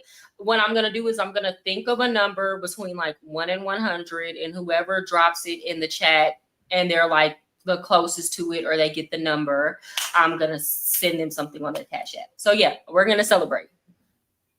But it's only gonna be for people who actually come on to the live that night. Yeah. That seems fair. Yeah. Hey, what's up, Jamal? What's up, Queen Why? What's up, Queen Sheba? How are you? You have to explain yourself. I don't mind explaining myself. I mean, I smoked some weed afterwards. I realized that I was like, man. But I mean, I have issues. But which part do I need to explain? Because there's a lot of things I probably have to explain. Well, let me scroll up because you were saying some crazy stuff at first. You were talking about Justin Bieber. I said crazy stuff. About... Oh, you said Tisa Tells is looking like a fool. I love that goddess, but Carceno was right. Did he beat this case? She got a lot of explaining to do. What are you talking about? Hold on, real quick. I gotta address this. D Malley. Hey, what's up, D Malley? Good to see you, brother. Okay, so he says judging someone by appearance is super immature. I see why you would say that. And like in my younger days, I would have agreed with you completely. But there is a reason why women get older and they give people a chance and they try to go this route that y'all tell us to go, to not care about appearance. And then guess what happens? We have to deal with the consequences. Yeah. And then when we don't judge the appearance, guess what people say about us? You should have known better. Yeah. So if a woman dates a dude whose pants are sagging and he doesn't take care of his kids, guess what people say? You should have known better. You dated a thug. And now it's to the point if a man don't look a particular way, or if it don't look like it makes sense, it's not just men who do this. Everybody blames us. Yeah. For what we go through with men. It's gonna be, you should have known. Me as a light-skinned woman, if I go date a man who is colorist, meaning he came to me being colorist, he came to me on some, what are you mixed with? Oh, I love light skin. If that man beats my ass, do you know what fully black women are gonna say? Yeah. You thought that you were gonna get treated better. because you were the preference and you got the same black man. Nobody's gonna have empathy that he whooped my ass. Correct. Right. And then people are gonna assume that I thought I was better than them. Right. Yeah. So it's to the point where we're at a great point. No, I'm saying that's a great point, girl. That's very good. Yeah, but you named the characteristic more than that. That's more of a characteristic than an actual look. No, I mean, it's a mindset. It's a mindset, Jamal. It's the mindset. And a lot of this you can tell based. And here's the thing with the looks thing, because I haven't always dated attractive men. Okay. I done dated some men where it was like, girl, you was with him.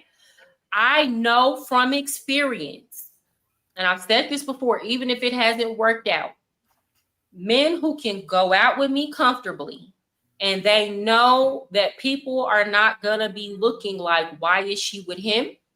They have always been kinder to me. Yes. And I'm not talking about kind in the beginning just to try to get something. I mean, in general, they are kind. They stay kind.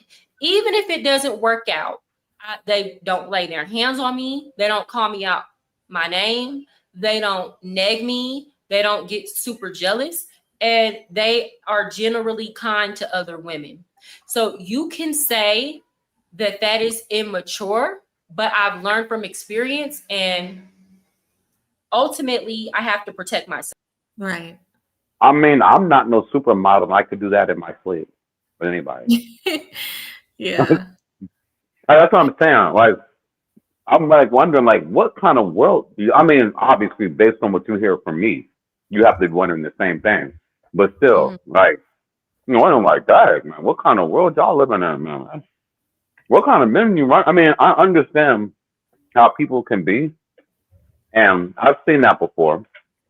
But in every scenario that I've seen that, the signs were there from day one, and I wanted to get that woman. She passed me up, and every single thing that I predicted of, or she friends on me, every single thing, everything I predicted happened. Everybody told her the same thing. Everybody said the same thing way ahead of time. And she went through anyway until life got fucked. And I don't even care. So yeah, that's what I'm saying. The point is that a lot of times we see, and this is where Priscilla was right. Women love trying to go and do the opposite of what everybody told them was the right thing to do, right? And girlfriends be sending out, from now on, when it comes to advice about the opposite sex, women only listen to men, men only listen to women.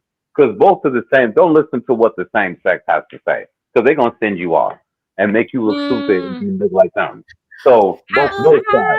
Both sides. I ain't listening to no women. Don't be listening to no other females. Dudes, don't be listening to some red pill clowns, man. They send you off. I'm gonna disagree with you, Jamal, because I think in both sexes you don't have people who are looking out for your best interest. So a man can go listen to a woman, and a woman tell you to go do something that's not in your best interest because it will benefit her. Same thing. I have literally heard men come on the internet and promote women being side chicks and be like, oh, well, you ain't never gonna find a good man, so you might as well be a side chick. Is that necessarily to the benefit of the woman and her physical? Say that unless I was rich. I was rich. But what I'm saying is, I mean, even if a woman deals with a rich man under those circumstances, we see what happened to Cassie. So it's still a point. Not dating. That's not what I'm saying. But it's not. Just because a man is rich doesn't make that experience any less traumatic, because not every guy is as bad as Diddy. The guy could be nice to all the women that he's sleeping with.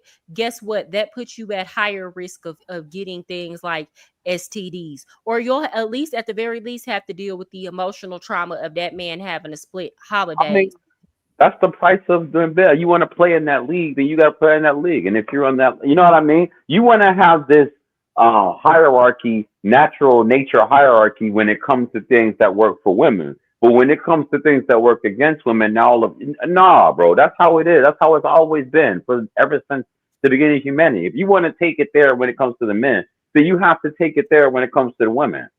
Like, that's nothing. So wait, it's as old as ancient as the beginning of time in every single empire. So Jamal, Well, do you think go that if ahead. a man has money, that means that he's allowed to treat a woman any kind of way? No, but I do think that is that allows for him practically to have multiple women. Now, how he deals with those multiple women, that is a different story, right? But and what he does with that money and how generous and smart he is, and how he, the intangibles of that. Because it's fun being around, Well, I don't know. I haven't had to do that, but like I'm just saying, like that's what I'm saying. I cannot picture these. That's like, what the hell? I don't even understand why would guys do that. And he said, like you said, that if you get with a cartel guy or one of those Arab billionaires, they want to whip you and not. I do not understand that. These people are wicked. So that's the reason I was like, you know what?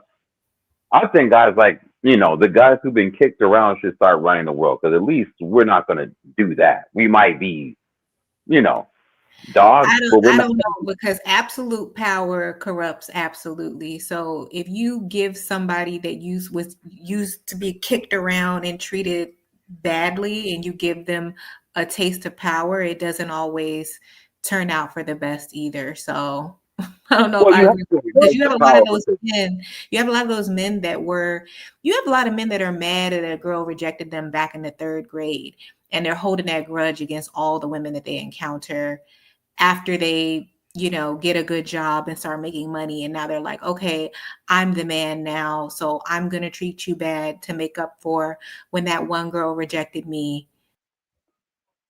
I mean, that some of that does happen, but honest to God, sometimes women need that kind of energy returned to them, because people think that they can. No. Why does a random woman that has nothing to do with whatever rejection you received in the past, why do they need to then become a victim Why does of every whatever it new is man that you that never did nothing to you need to have to be under this heightened 9/11 security that you're gonna? You see what I'm saying? It's the that's same not, thing. Mariah, that's I think, in my opinion, trying to protect yourself against being harmed and making a decision to actually harm are two completely different things. right. So, Yeah, for yeah. example, wait, let me finish what I'm gonna say. So, for example, I lock my door when I come, and everybody else here in Colombia locks my door. 60% of, I'd say probably about 60% of Colombians are really good and nice people, but at the end of the day, I'm obligated to protect myself. And here there is a saying called no dar papaya, which means don't give a reason, right? Because here in Colombia, if somebody comes and does something bad to you, it's very unlikely that they're gonna get justice. It's possible, but highly unlikely. So you have to depend on yourself. No dar papaya doesn't mean now you become the person that does people wrong or get them before they get you.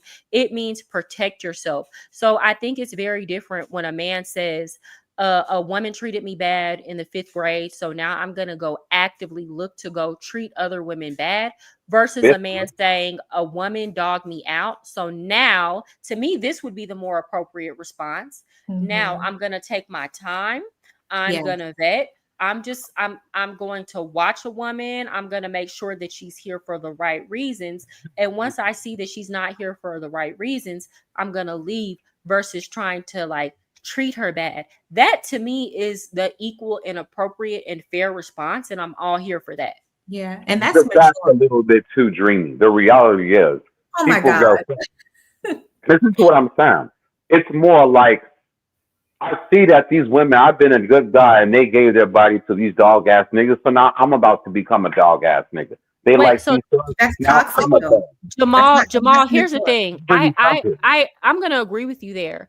I do absolutely 1000% think that Yeah. what I said is too dreamy and it's too much. It's like wishful thinking.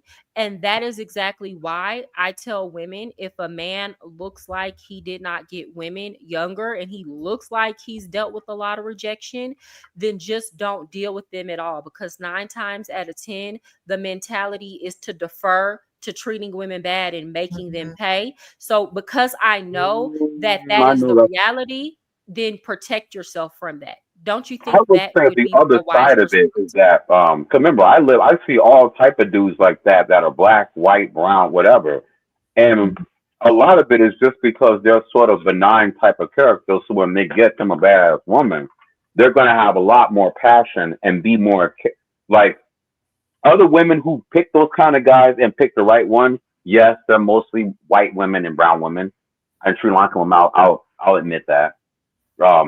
And more of the black women experience what you guys are talking about, and some of the urban white women. But like the guys who got rejected have more passion than guys who got all the women. These guys, they're the ones that end up being on the DL. They the ones that beat the woman's ass because they're just irritated with like that. Like we see that happen a lot more often. The stuff that you're talking about.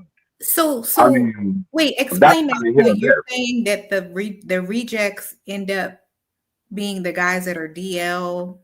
No, I said the guys that got all the girls and Oh, don't the have guys no. that got all the girls. Okay.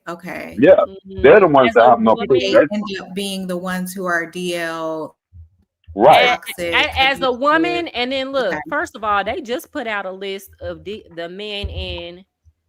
They just put out a Oh, the list of Houston all DL list? of the Houston DL men, and not Oh, one of them girl. Oh men my was God. handsome.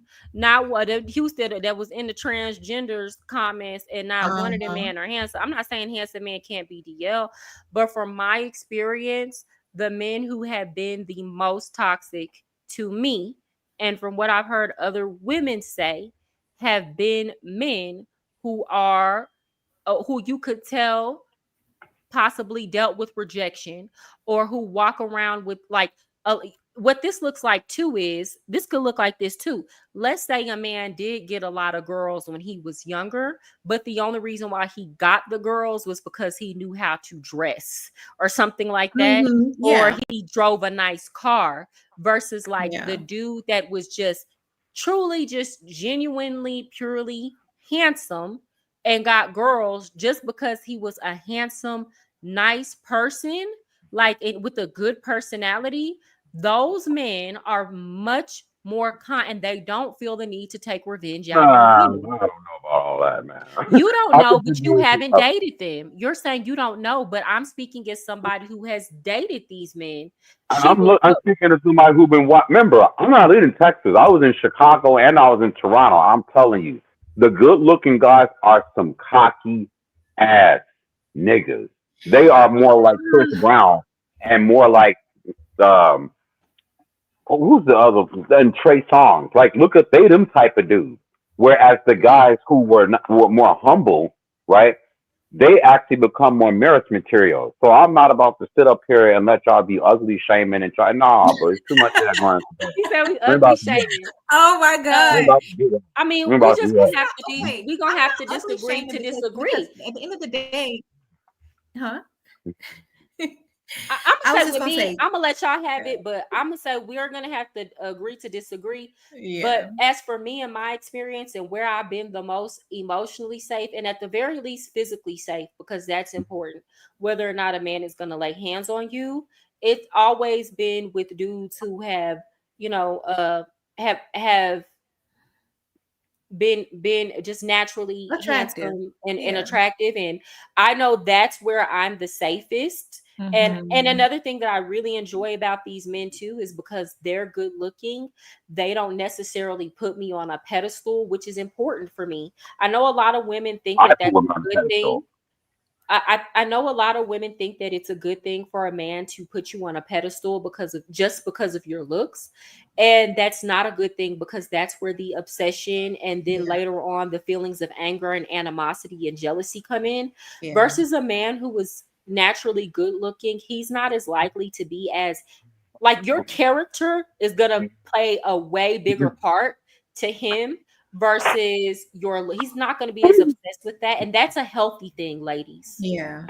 And also there's a spiritual aspect to not allowing anyone to put you on a pedestal too, because anyone that's placed on one can easily be knocked off as well. So anybody that like raves about you or has like an obsessive type of energy about you where they're overly praising you, sometimes there's a sense of like insincerity with that. And like, I'm very like that's always kind of a red flag to me if someone is too flattering or too over the top with their praise. You know what I mean? So I agree with you on that. Like, somebody putting you on a pedestal is not always the Well, best I thing. do that. I make that mistake, and I won't do that. But I do know how to be down to earth with anybody. I don't see, and not to mention, I don't necessarily um, give less kindness or praise to women who are less attractive. I don't do that neither. So therefore, um, I feel like a woman who is very kind and nice and humble and very beautiful does deserve to be treated at goddess level. And to be honest with you, they think that they should too. They have egos too. And what I notice about women is this is what I know all females from teenage girls all the way up to, 50 and beyond is this. All women want whatever is not available at the moment. So if if they have access to the type of men that they quote unquote, this is part of the reason why so many women, good looking women, are single and have nice cribs and going to bed by themselves because they put themselves in a mentality, in a situation, and society has set up a situation too. We can't take that out the equation, right? That the powers that be have also set up a situation where society has placed women on a pedestal and kicked men down, right? The school system kind of things that to begin with. So by the time you get up to this point now, the entire world is yours. So you pretty much have everything in the world accessible to you, depending on how well you compete with the women of your caliber. And at that point, people just kind of figure, things will go where they go or wherever, opportunities decide to go with. But ultimately, I mean, I just feel like women these days want something to compare. You've never had it better than ever before in this terrible world. So granted, right? I mean, the world is still a terrible place. So even when you had it better than any other woman, it's still pretty shitty. I get that. But at the end of the day, you guys have it a lot better than what you think. They're a lot safer than what you think. And I agree with that. Yeah, I can agree. I agree. I agree with that. And I think that's why a lot of people, hold on, Jamal. I think that's why a lot of people don't give us passes. I think it's good and bad that people are put a lot of blame on women, because here's the thing: in 2025, we have opportunity, and we don't have to deal with that shit that our grandmothers went through. So like and it's like a double-edged sword, because people will blame us. Oh, this is why y'all are single. And it's like, bruh, if our grandmothers and them had the option, they would be too. Like, if they had the option and they like, if they could survive alone and like without having to need a husband or whatever the case may be. My great grandmother actually told me when I was like really young, I forgot the age. My great grandmother was like, stay away from these men. She told me that young. And then I had another grandmother who stayed with her husband because she needed two incomes. But he was super duper abusive. But she needed him to go work she needed him to go work his maintenance job. But he treated her, he was laying hands on her until he got his toes cut off and he went blind. Oh my God. You can't whoop her because you can't see her. But so on but I've had several women in my family get hands and feet laid on them. So now women can choose. There's no reason for us, if we have discernment, to be going through these things. And I'm not saying that women shouldn't date. I'm not saying that women shouldn't want a partner. I'm saying we have to be very, very careful. And it's better to walk alone than with a fool. If you are a man who treats women right, then you have no problems. But see, gone are the days. You don't have nothing to worry about. Yeah. You don't have nothing. But here, gone are the days. Even here's the thing: men can want what they want and think what they want. But even for like a man that has money here in the United States, gone are the days where men can walk around with this mentality of we can do what we want to do, or just because I have money, I can have all these women, or I can do XYZ. Sure, I understand that's how y'all feel, but gone are those days where that is the actual reality. Or men feeling like I can mistreat a woman and she's gonna stay forever. I'm gonna say this: if you a dummy right now, a old school millennial and up dummy, you better keep her, because they don't make those no more. Don't make them like that anymore. But here's the irony. Here's the irony. The irony is today, women are less happy and less respected than their grandmothers were during racist time. And that's not I don't know. I mean, I will take this over what my grandmother would. I'm very happy. Day. I'm much more happy, and honestly and truly, I will tell nobody in my family. I mean, everybody's unhappy. Men are unhappy. Depression is at an all-time high. Suicide, drug abuse, all of that. I mean, I'm not trying to be funny with them either. People are only talking about male loneliness epidemic. Males are the ones that are getting all these articles written up about how they're lonelier than ever, they're more depressed than ever, they have less prospects than ever. It's horrible, Ben. I know that. But women, like to your point earlier, but to your point earlier, Jamal, you said this is the prime time for women. We've had the most freedoms we've ever had in life. We've had the most opportunities we've ever had in life in this point, at least in the West, in America. And what are women choosing to do? They're choosing to dissenter men. They're choosing to be single. They're choosing to not have kids. So when we have the point where we have the most freedom, we're willingly choosing to walk away from men. So what does that really say? But what I'm saying is that, like, why is this, like, I don't know what's saying why I feel like there's a surge in sort of this, like, there's more gender tension and racial tension today than there was in the 90s and 2000s.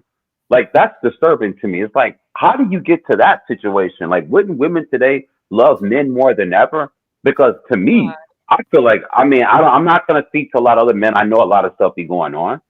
But I'll be thinking like, damn, how much do they want me to lay down? I mean, if I become any more, I don't know, I might get stuck to the ground when they walk on. I mean, like, I don't know what more you want men to. I want, like, just go and watch how men behave with women. 90% of men are absolutely like, when it comes to women, are very precautious, very over respectful. Like, this is what I see every day. And what?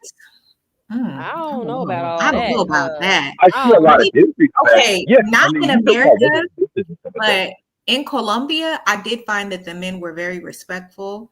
I found compared to their way. Oh my God! Like compared to like the United States, and it's crazy because here's the thing: I don't even want to, because like there are definitely cultural problems with the men here. Yeah. Like there are true problems that exist. But if you're just that to me, like there are true problems. So I'm not gonna say a Colombian man is better than a man from the United States. I'm not gonna say that. I'm gonna say in terms of just general kindness, being polite to women and going out of your way, like helping women out. It's nowhere close. These just men, a gentleman. It's gentleman. just like the gentleman both ways. Is the expectation.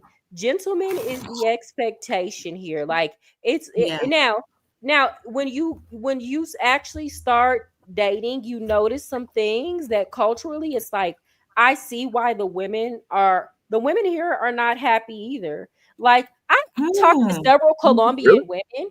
Yes, I've talked to several y'all say that y'all want to. Here's where it kind of evens out. When an American man actually does get into a relationship, he's more likely to spend time with his girlfriend. When a Colombian man gets into a relationship or a marriage, he pretends like she doesn't exist, and he goes and like he'll go spend more time with his friends, right? And I know we think that's a bit like I know we think American men do that, but They don't do that anywhere to the extent that Colombian men do. You are basically like invisible after the relationship gets serious here to a lot of men. So That's like across the board. yes, I've heard plenty of Colombian women tell me, like, oh my gosh, I wish we could be like the women in the United States. But they're so used because these men make them feel so insecure because they won't spend time with them after they get married or have kids or the relationship becomes serious. They have the fight over cock mentality. They have the I have to do whatever just to please him and be the fit, feminine, and friendly. And what they don't understand is that drives the men away even more. They're arguing with these men to spend time with them and things like that. And it's like now they don't care because then they know they can go find another woman who will act just as desperate because the culture is for women to run on desperation here. And that's why American men love it when they come here. And that, you know what I'm saying? And like, I've had to like, I've tried to date here, but I've had to like check these men. And like, I the haven't even had like, machismo is strong too. The yes, machismo and over they're there. always so surprised because I'm like, baby, I'm an American girl.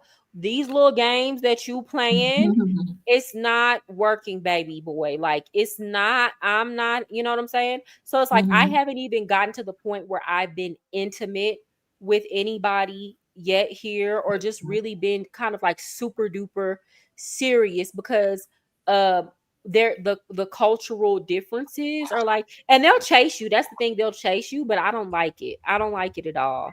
So am I like it, there's kind of like a trade-off here. As a woman, I feel safer walking down the street.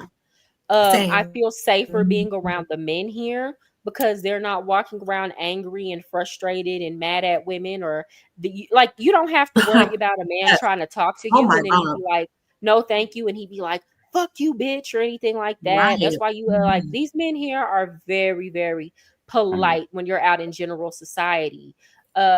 Long-term relationship dynamics are a bit complicated here, is what I'll say. Yeah. I will there's definitely there's a lot of I mean, I was just gonna say, American men are still more liberal and more, social, and we're used to. Like, I grew up like, having women that look like Mariah when I was a kid grab me and say, "Where are you doing? You can't do that. Okay, you got to go this way." Or women that sound and look like Princella grabbing me by the back of my shirt and saying, "Why are you following those boys down there? Ain't you that for something to teach?" I got so, or women that look like Viola Davis whacking me and across, like I, you know what I'm saying? So we grew up like that. The notion, and here's the irony: I don't know what women want, because is it because men are too feminine and weak, or because men are too overly, they're tired of the way traditionally men are? Like, I'm hearing men aren't many. I'm thinking, like, what the hell do they want? Like, I don't understand what you want. Do you want men to be the way men have always been? Do you want men to morph into something else, which I don't mind? Or do you want men to go, like, do you want to have, should women just continue to set the socials? Like, should we make that official? Is what I'm trying to say. Because I'm not sure. When I'm here listening to what you're saying, I'm like, dang. So you don't like being chased, but women are saying that men are not chasing because they're scared of them. No. You took that out of context, what I said.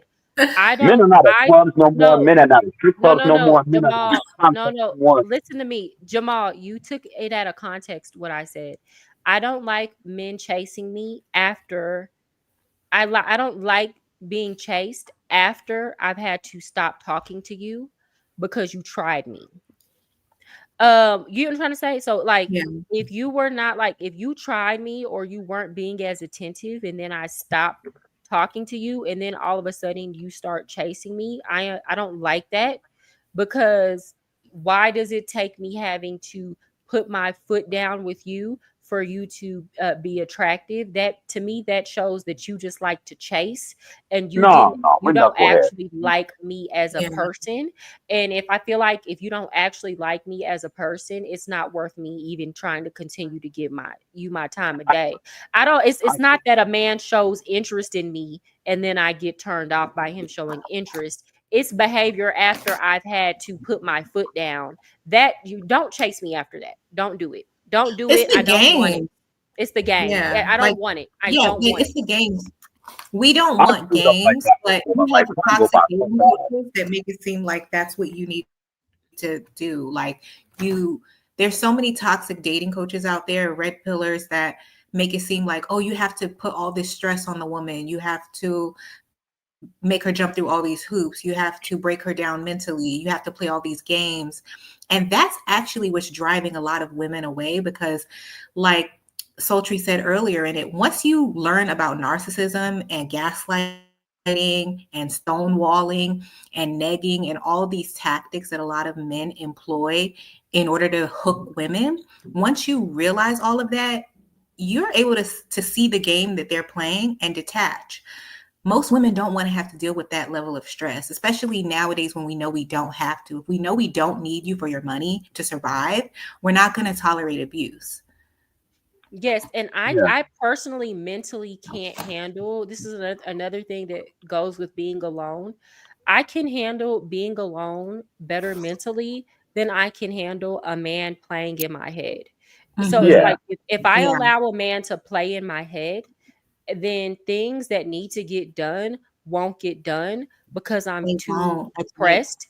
And here's the thing, we have too many responsibilities for me to even allow that in. So now it's to the point where, like, I think when I was younger, it used to kind of get me down a little more. But now, once I realize a man is trying to play in my head, and even if he wasn't trying to play in my head, if it's just a situation where I'm like, this is done, my bounce back game is so much better, because like I understood what's going on, and it's like I understand what's right in front of me is better. So if I have to choose between being depressed and behind a man or being depressed because I'm alone, I'm going to choose being alone, because that is an easy remedy. I could just choose to go read a book or walk or run or go call my friends and go out with my friends, or go to the gym, or go be in a social setting, and that will alleviate that loneliness, versus me sitting up being depressed because a man did something that I can't control because this is another human being.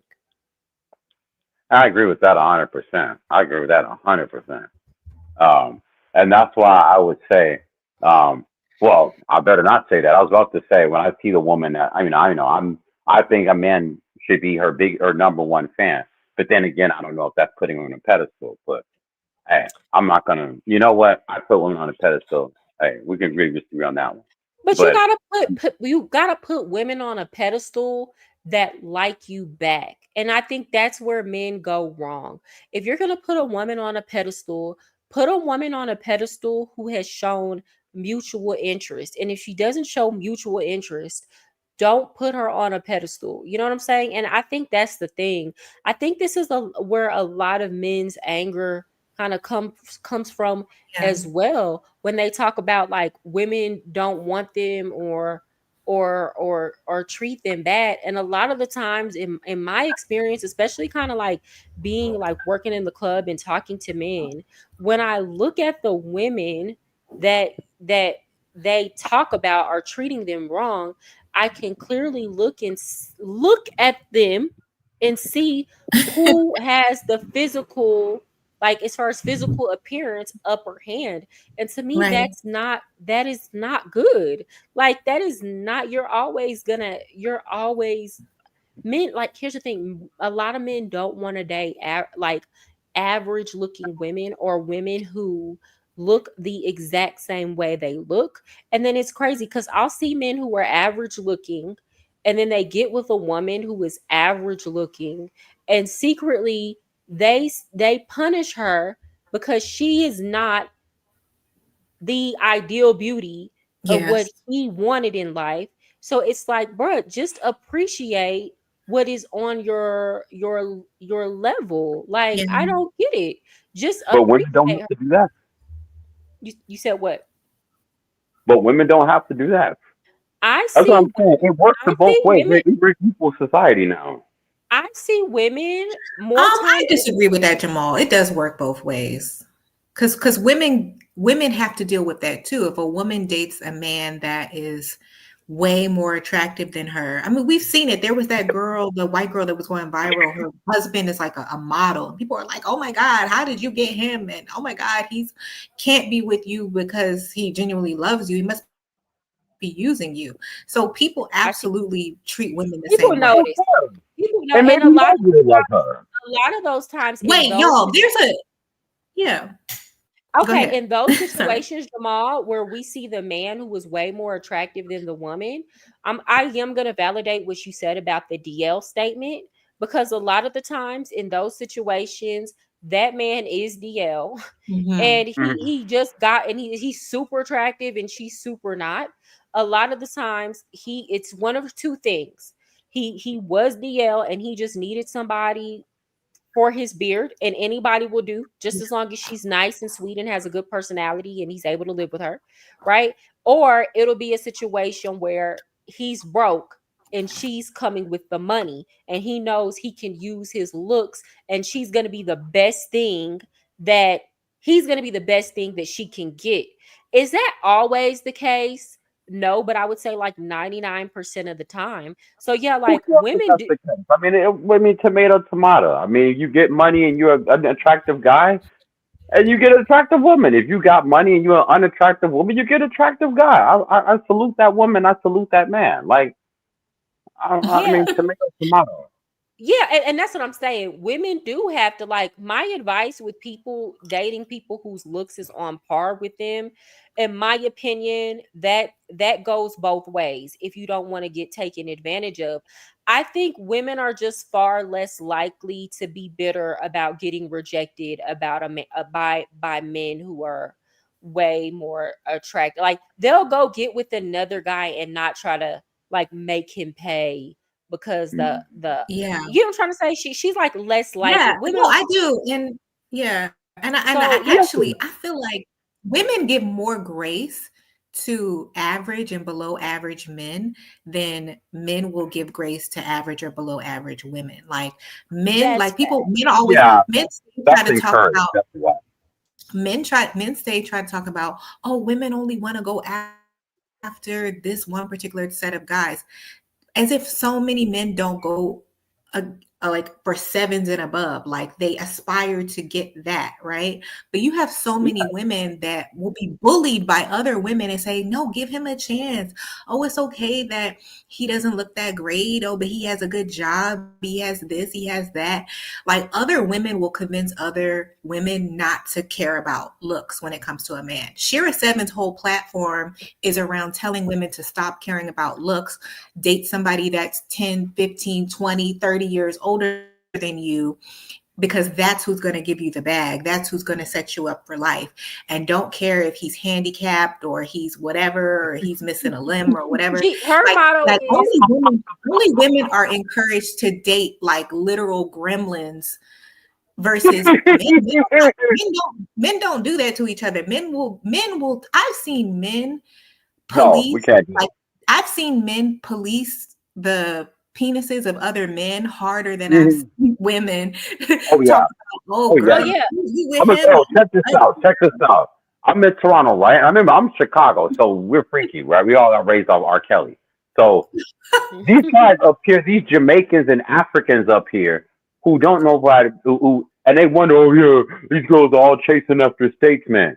And yet they want to make this whole strict rule about eating pussy. And so I was, before even the feed, I'm a liberal dude, so I stood on that. No, man, even when I wasn't eating it, I'm going to defend the right to eat it. I mean, come on. Like, what is it? What are we doing? Right? I get it. Wait, what does it have to do with what I just said? What does it have to do because with what I'm saying is they have.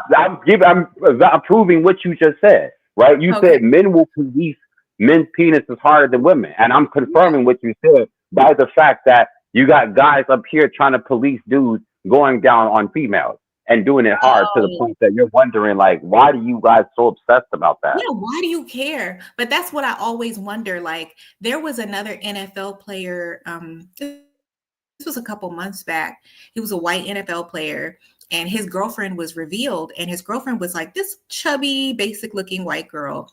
You had all these men on Twitter lighting him up, like, why you didn't choose a badder woman? Why you didn't get with some, like, oh my God, that's your girl, she's gross, and da da da. Why do you care who he's sleeping with? Because they low-key be wanting to be with the man. And they want to be with them, with them island men and that whole not going down. Okay, sir, you can have that mentality if you want to. That's why you ain't never gonna get no, because the women that they finally do end up with, you ain't never finna get you no baddie with that mentality. Never. Island men, you're dissing your favorite thug now. You're dissing your favorite thug, your favorite guy that's in jail, and they be getting these women. So I've had guys who have bad women police what I'm doing to the point that it makes me look like they're more interested in me than their woman. That's pretty normal in the street. They can only get a certain type of women, because like, let's even just get off of looks. That's the mentality of the women that they be getting. They just don't be the brightest tools in the shed.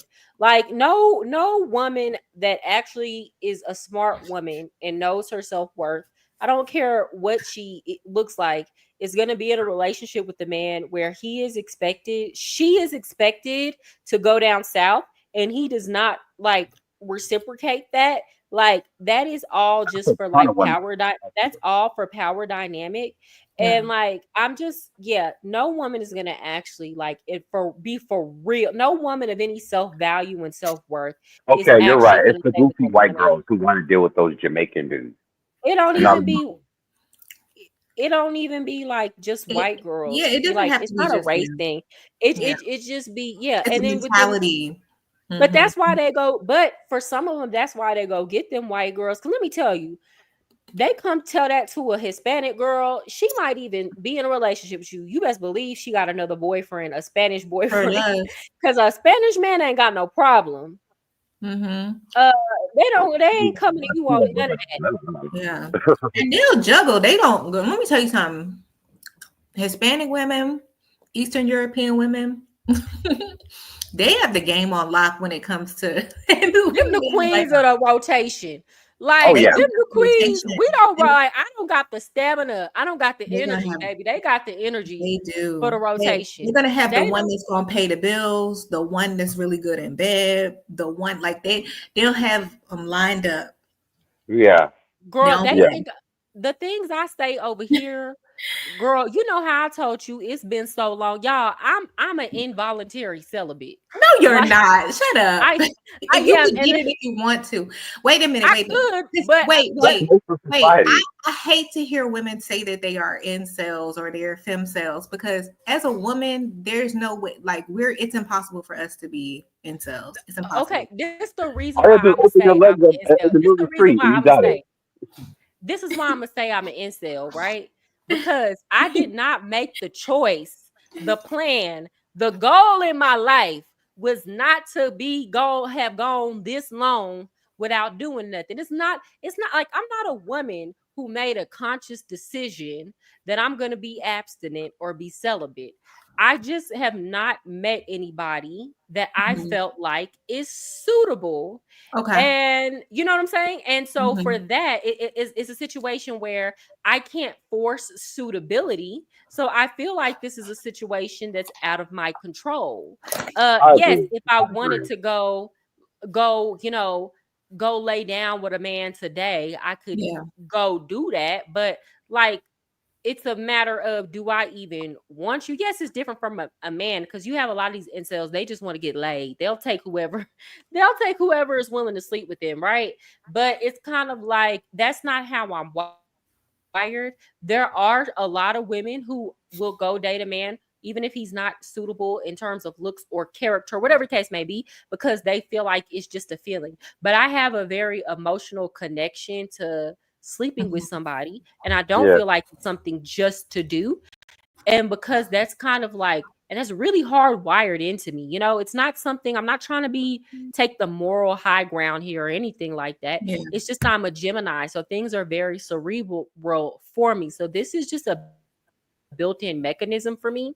So because I'm like that, I am a femcel, unfortunately. But it's okay. I'd rather be this way. Huh? That makes perfect sense. I'm in the same situation right now. I mean, I could get the ugliest chick out here and get some like what's the night, but like I don't. That's why I think men need to be beaten off because after you do that, then you go back and say, do you still want to go see that girl? And if you still want to go, then it's worth it. If but most times you're not. So we have our own weeding out system. At least I Well, have mine. better to go do Yeah. that instead of just laying with anybody just to do it like we animals. So yeah, so I that agree that with that that. is my little situation going on here. Yeah. GMS, were you gonna come up? Are you still on? So Yeah. GMS has been telling us about his situation. I want to get to him. Yeah, So he I should really come up. I'm gonna have to go, but it okay. was really nice chatting with you guys. I had so Nice much to meet fun you talking too. about Thank this. you. We I gotta will come invite you back. back up. Yeah, we Yes. gotta do the Smex Magic talk about the Yes. Diddy case. I want to do that. Okay, let's try something for like next week or this week. We'll get together. All right, sounds good. Bye, y'all. Good night. Bye. Thank you for coming up. No Bye-bye. problem. Bye. Bye.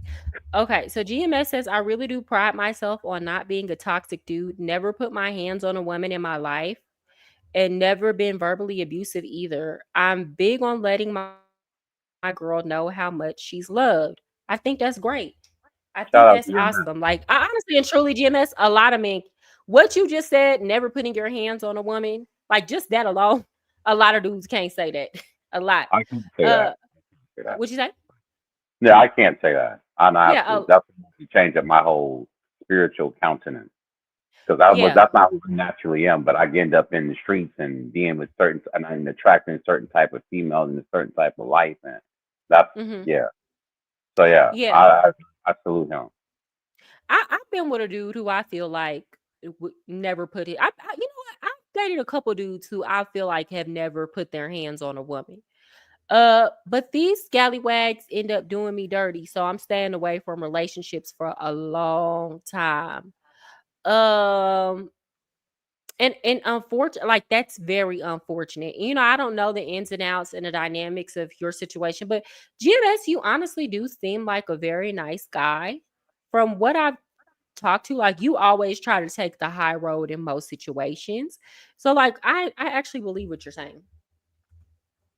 I Yeah, treated I my mean, exes right, but they wanted more. Can't fault them for that. Just had to step my own shit up. And again, I don't know what they were asking for. I don't know what was going on. I can say I believe you've been a nice guy. So I don't know the ins and outs of the situations to even have an opinion on that. But from what I've known of you and the opinions that I've seen you give in the past, I can say that my discernment tells me that at the very least, you are a nice person or you try to treat people right. Um, okay, Jamal, did you have anything else you wanted to say? oh well, man, I got lost the point. 'Cause I was waiting for GMS, but Is he gonna come up? I don't even know if he's still watching. Y'all hit the like if y'all are still here. Should I put the link in the chat again? Let me see. yeah, see if maybe he can because I was waiting for him, but I can come down if he can, so he can, get his airtime or whatever. But I mean, as far as like, yeah, what was the main topic again? The main topic we started off with was it about Diddy or men? I can't. We were talking about Diddy. I think we're just having like a general conversation. I know what kind of got us off on this tangent is Oh, I know why. I know why. I know why. Because I had a difference in opinion about who Cassie was. Because I do get influenced by people, but what I do to demonstrate some leadership when I'm kind of looking for answers and clues is to listen to competing voices. And there's nothing more convincing than a woman who is saying, nah, you tender ass dudes, man. This chick is not no victim, man. So, you know, I think with women though, let me say this. With the women who were like, she's not a victim, I let me tell you something about a lot of women. A lot of women are haters and they're jealous people. So you got a girl like Cassie Ventura who's young and beautiful and sweet. You already have an element. Some women are already gonna hate on her because they feel like she's racially unambiguous. I remember when Kalina from Dirty Money was basically hating on her and saying she was dumb, and if she was in Cassie's position, she would have been running things more. And it's like, girl, that's why Diddy didn't pick you. He needed somebody that was weak. But anyway, you got a lot of women who look at somebody like Cassie and how beautiful she is and the position that she was in, and they wish a man would come to them and offer them that kind of stuff. You have a lot of women who ain't never had a man of that status, or let's just say even a lower level status, right? Just a celebrity. You have a lot of women who ain't never been picked High by caliber. high, I guess you could say high caliber in terms of money, because we're not talking about character here. Yeah, So no. a lot of those women don't know what they would do if they were in that situation. A lot of these type of women have never had a boss hit on them or threaten them. I've literally been fired from a job because I would not sleep with my boss. And it's like, girl, the boss doesn't even notice you because he's passing you up for the girl who's more attractive than you. So you never have anybody coming to you and making you have to put it on the line like that. So that's one thing. You got a lot of women who don't like who are not going to like Cassie because they see a light-skinned woman bringing a black man down.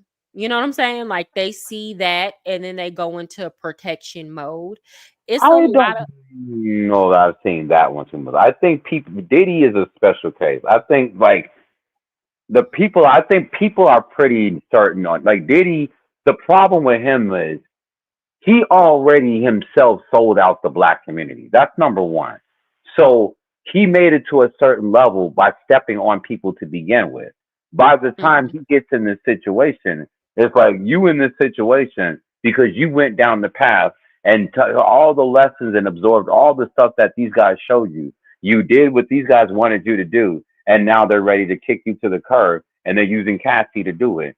And so, you kind of getting what's been coming to you. R.I.P. Tupac. So I think that we're pretty, I think another guy, not named Diddy, and he's just what he's done is just so way out there. I think the thing is that we've accepted that's Diddy. We've been thought the dude was fruity, but it's just that we thought that Cassie looks like a victim, and Carisha would not get treated the same. Let's be real about that. Like if this was true, and I don't think she should. Carisha wouldn't be treated the same because of the circumstances surrounding her. Like if I traded Cassie and if Carisha had the same set of circumstances that Cassie had in terms of Diddy got her when she was really, really young, I would give Carisha the same grace. So you can't treat them the same because the circumstances were the same. And not just that, Carisha was like the back and forth that Carisha had with Gina Hun. It's like it's kind of like it's a weird situation. So I don't know. I kind of feel like a lot of women are honestly and truly don't like in competition with other women. They don't have compassion for a woman uh like Cassie because she's extremely beautiful. So they're not going to have compassion for her. Like they would have more compassion if Carisha was not Carisha if because Carisha's very attractive, but if Cassie was unattractive, they would have and they felt like they could identify with her in some way. Dark skin, that might help if they felt like she dark skin. And not to mention she got 20 M's and then got another 10. So you can't take that out the equation too. She got the money. That's another thing. That might be a different story. No, and that's another thing. People accept you to suffer in silence and never get any compensation for your pain. People are jealous. There's a lot of women who, like, I've literally seen women who I know who have been in toxic situations get on the internet and speak against Cassie. And I'm like, bruh, you're asking her why didn't she leave? And it's like, why don't you leave this broke ass dude that you're with? You know what I'm saying? So you're like, there's no, you're staying and there's no benefit and you're staying through toxicity and there's like literally no benefit. So I mean I don't understand that people, but I do a lot of it with the women has to do with the competition mindset, Stockholm syndrome, and just plain pure old jealousy and not being able to see themselves in Cassie Ventura because she's so ridiculously beautiful and soft spoken, and you know what I'm saying? She's like fit, feminine, and friendly. Cassie Ventura is the epitome of it. Even the judge Yeah, made a comment like, "You are just extremely beautiful and charming." but the thing about it is that what threw people off is that when they saw the text message count, it's like, whoa, wait a minute. You're not But the like, innocent Britney Spears, man. You're not that innocent. people Whoa. write freaky text message, and that's another thing. I'm sick of people. I'm sick of these women playing like they ain't never sent no freaky text message to the man that they're with. And then people don't know how people take a standalone comment and don't put any context. So if you put those messages into context, the whole thing was she's begging Diddy to spend time with her. Oh, I haven't seen you in a while. I would like to spend time with you. Him giving, oh, I've been busy. Okay, well, do you want to have a freak off? Yes, girl, because you know that's what's gonna make him come running to see you. Yeah. Yeah, I These get freak that offs. part. So it's kind of like, if this is the thing that gets you excited to come see me, and this whole time I've been begging you for a relationship, then this is what I'm gonna want to do just to get some time with you. Like, it just is what it is. So people aren't putting it into context. If we went through everybody's phone and looked at all the freaky messages that they've sent people they've been romantically involved with, they would be pretty embarrassed too. So No, like, but I that's need not the issue though. The issue is she tried to come out and make it look like the entire relationship was just one big torture chamber. When in that's not what reality, she it's a said. domestic violence case.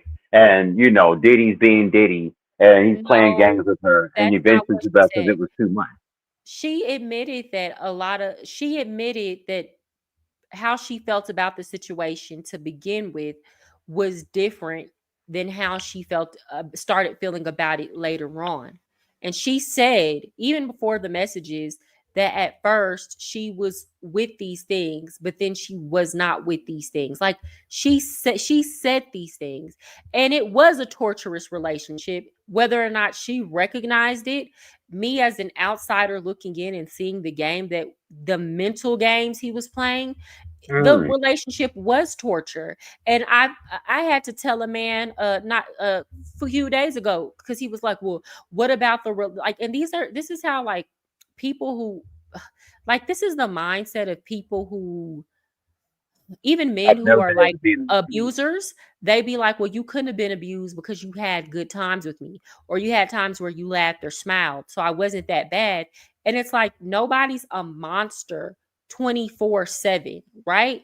No, like, you're gonna have anybody, you take the worst person on this earth and you spend enough time around them, they're gonna make you laugh. Like, or you're gonna have a moment that, wasn't like the complete worst moment on earth if you spend enough I'm not, time. and that's the thing, right? Like, that's what we're irritated about.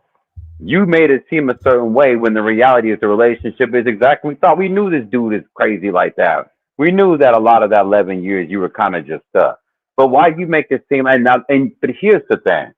I don't think we should come down on Cassie like that, because I think people like themselves and others, and as I'm not going to say another blogger's name, but I starting to agree with her. You guys have made her more of a victim than she's made herself. She tried No, to walk away, get the money, and go, but then the Fed said, no, no, no, no, no, no, no, come here, come here, come here. We got a no, case. You're either going to go to Cassie jail is or you're going to testify. No, Cassie is definitely, I haven't made her more of a victim. She is a victim. She's a victim according to the law, and she's a victim according to all the things that he did to her. Yeah. She's a victim according to Don Richards, who saw Diddy beat her with a skillet.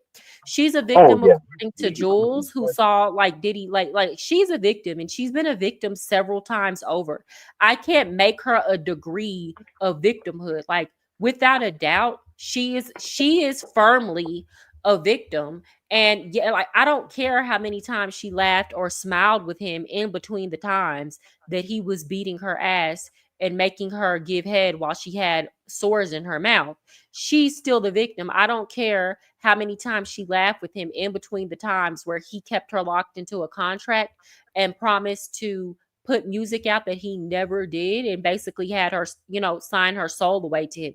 She is still the victim. I don't care that she laughed and smiled with him or that he bought her thousands of dollars worth of luxury bags. She's still the victim, period. And that's just like people who groom children. They will take children out to theme parks. They will spend money on them. They will take them and, like they will do all kind of things. And all of this is to soften the blow and to try to buy your affection in silence. So that is the name of this game right here.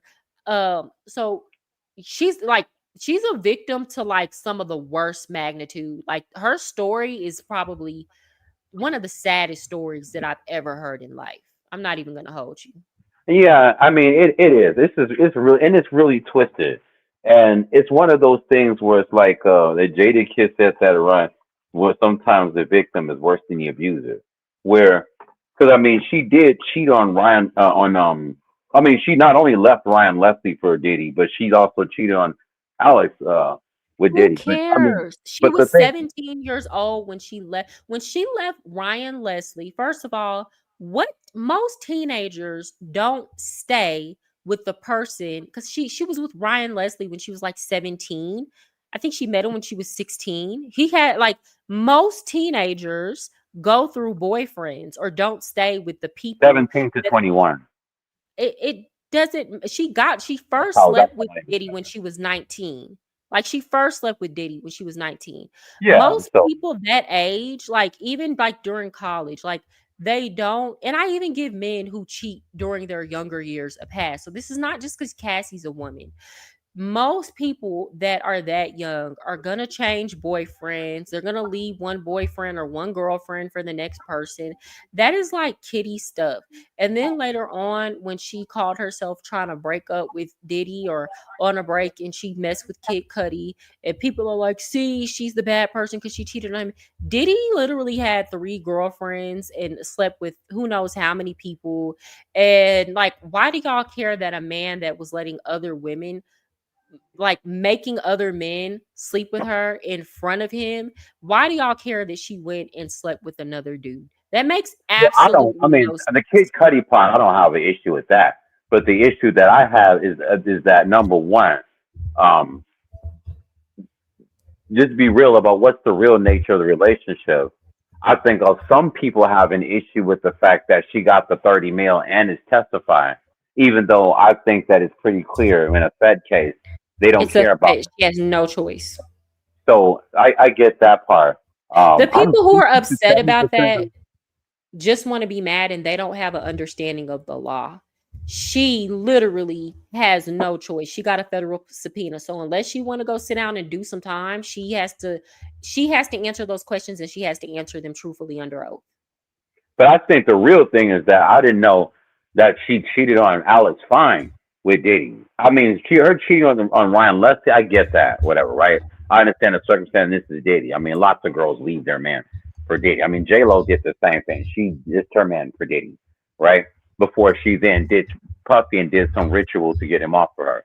But nevertheless, I don't. Okay, fine, I can understand that.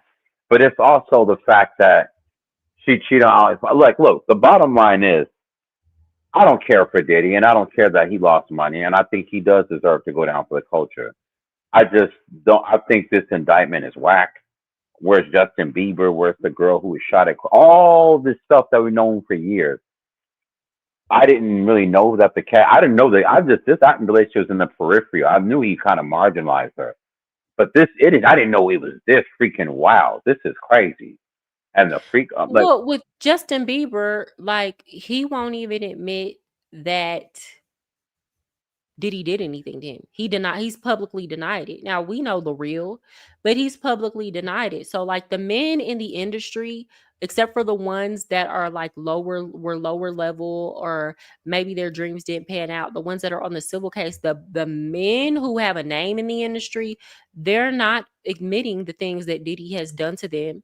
And a lot of that could be because he got them caught up in compromising situations, or they know we're going to question their manhood if they come tell the truth. So it's like the women are the only people we can count on to put this man behind bars. Period. So where's Luke Kemp? Where's Mary J. Blige? Where's some of these other women? I mean, Danity Kane, I know is standing on business, but like, they're not going to come disappointed. I'm really disappointed in Lil Kim. But here's the thing with these other women that you're talking about. Who knows what Diddy has on them, or what situation he put them in, to where if they come out and speak, they're not gonna imagine they were in a situation where there were children involved. Oh, do you understand? So it's like there are so many other things that might be working against them, to where it with Cassie, she might have been the Cassie and the girls in Danity Kane who like actually went against him. They're the best thing the state has going for them. So it is what it is at this point. I feel like, if they can get him behind bars, they might not never confirm all the other things that we suspect. That's fine. This man is a menace, and he needs to be off the street, and all of his power needs to be stripped. As far as Cassie cheating on Alex, fine. I'm not going to say it was the right thing to do, but what I will say is I understand why she did it, because this man had a mental grip on her for 10 years. I believe at that time she was still on drugs. And my whole thing is, if Alex is able to forgive it and go on, then I think that we should have some grace in the situation, considering the circumstances. Now, if she were to go do that today, if she were to go do that right now today, she's off drugs, she's been away from Diddy for a long time, then I like you know what I'm saying? It's like, you've been away from this man, you're off the drugs, you have 3 kids, then I would be like, bruh, you wrong. I could definitely understand Alex packing up and leaving her, because bro, we come too far for you to be going back. And I've worked through too many things with you for you to have done me this way. Now, what about some of the other? I see Tisa Tells and Claudia Jordan are friends, and so when I watch Tisa, like, for each other, how are they not the elephants in the room? Because Claudia Jordan has been involved in all kind of dirt with Diddy. So I'm wondering, why the hell is he not looking at her like, yo, what's up with you? Unless Claudia Jordan is giving her the information and snitching, like. Because that's what I'm wondering. Like, what's up with the women, man? Like, because there's like Cassie. Like, come on, we can do better than that. I know we got the girl that cut. That's my thing. I mean, I think as far as the feds were concerned, Cassie was one of the best they can, and she's not even their star witness. So we'll see as time plays out. No, she's not. She's not the star witness. So that's what I'm saying. That's why he's trying to get a mistrial now. I don't think this is the worst that we have heard. So we have to give it time. There's 7 more weeks to go at minimum. So of course, the feds are not going to throw their best punch at the beginning. That's not how this works at all. So I think we got to give it some time to play out. Definitely. But with that said, Jamal, I'm going to get off of here because I'm really tired and I need to eat something, and I got to get up at like 3 a.m. Okay. All right. Okay. Well, thank you for coming on. No problem. Have a blessed night. All right. You too. Goodbye, y'all.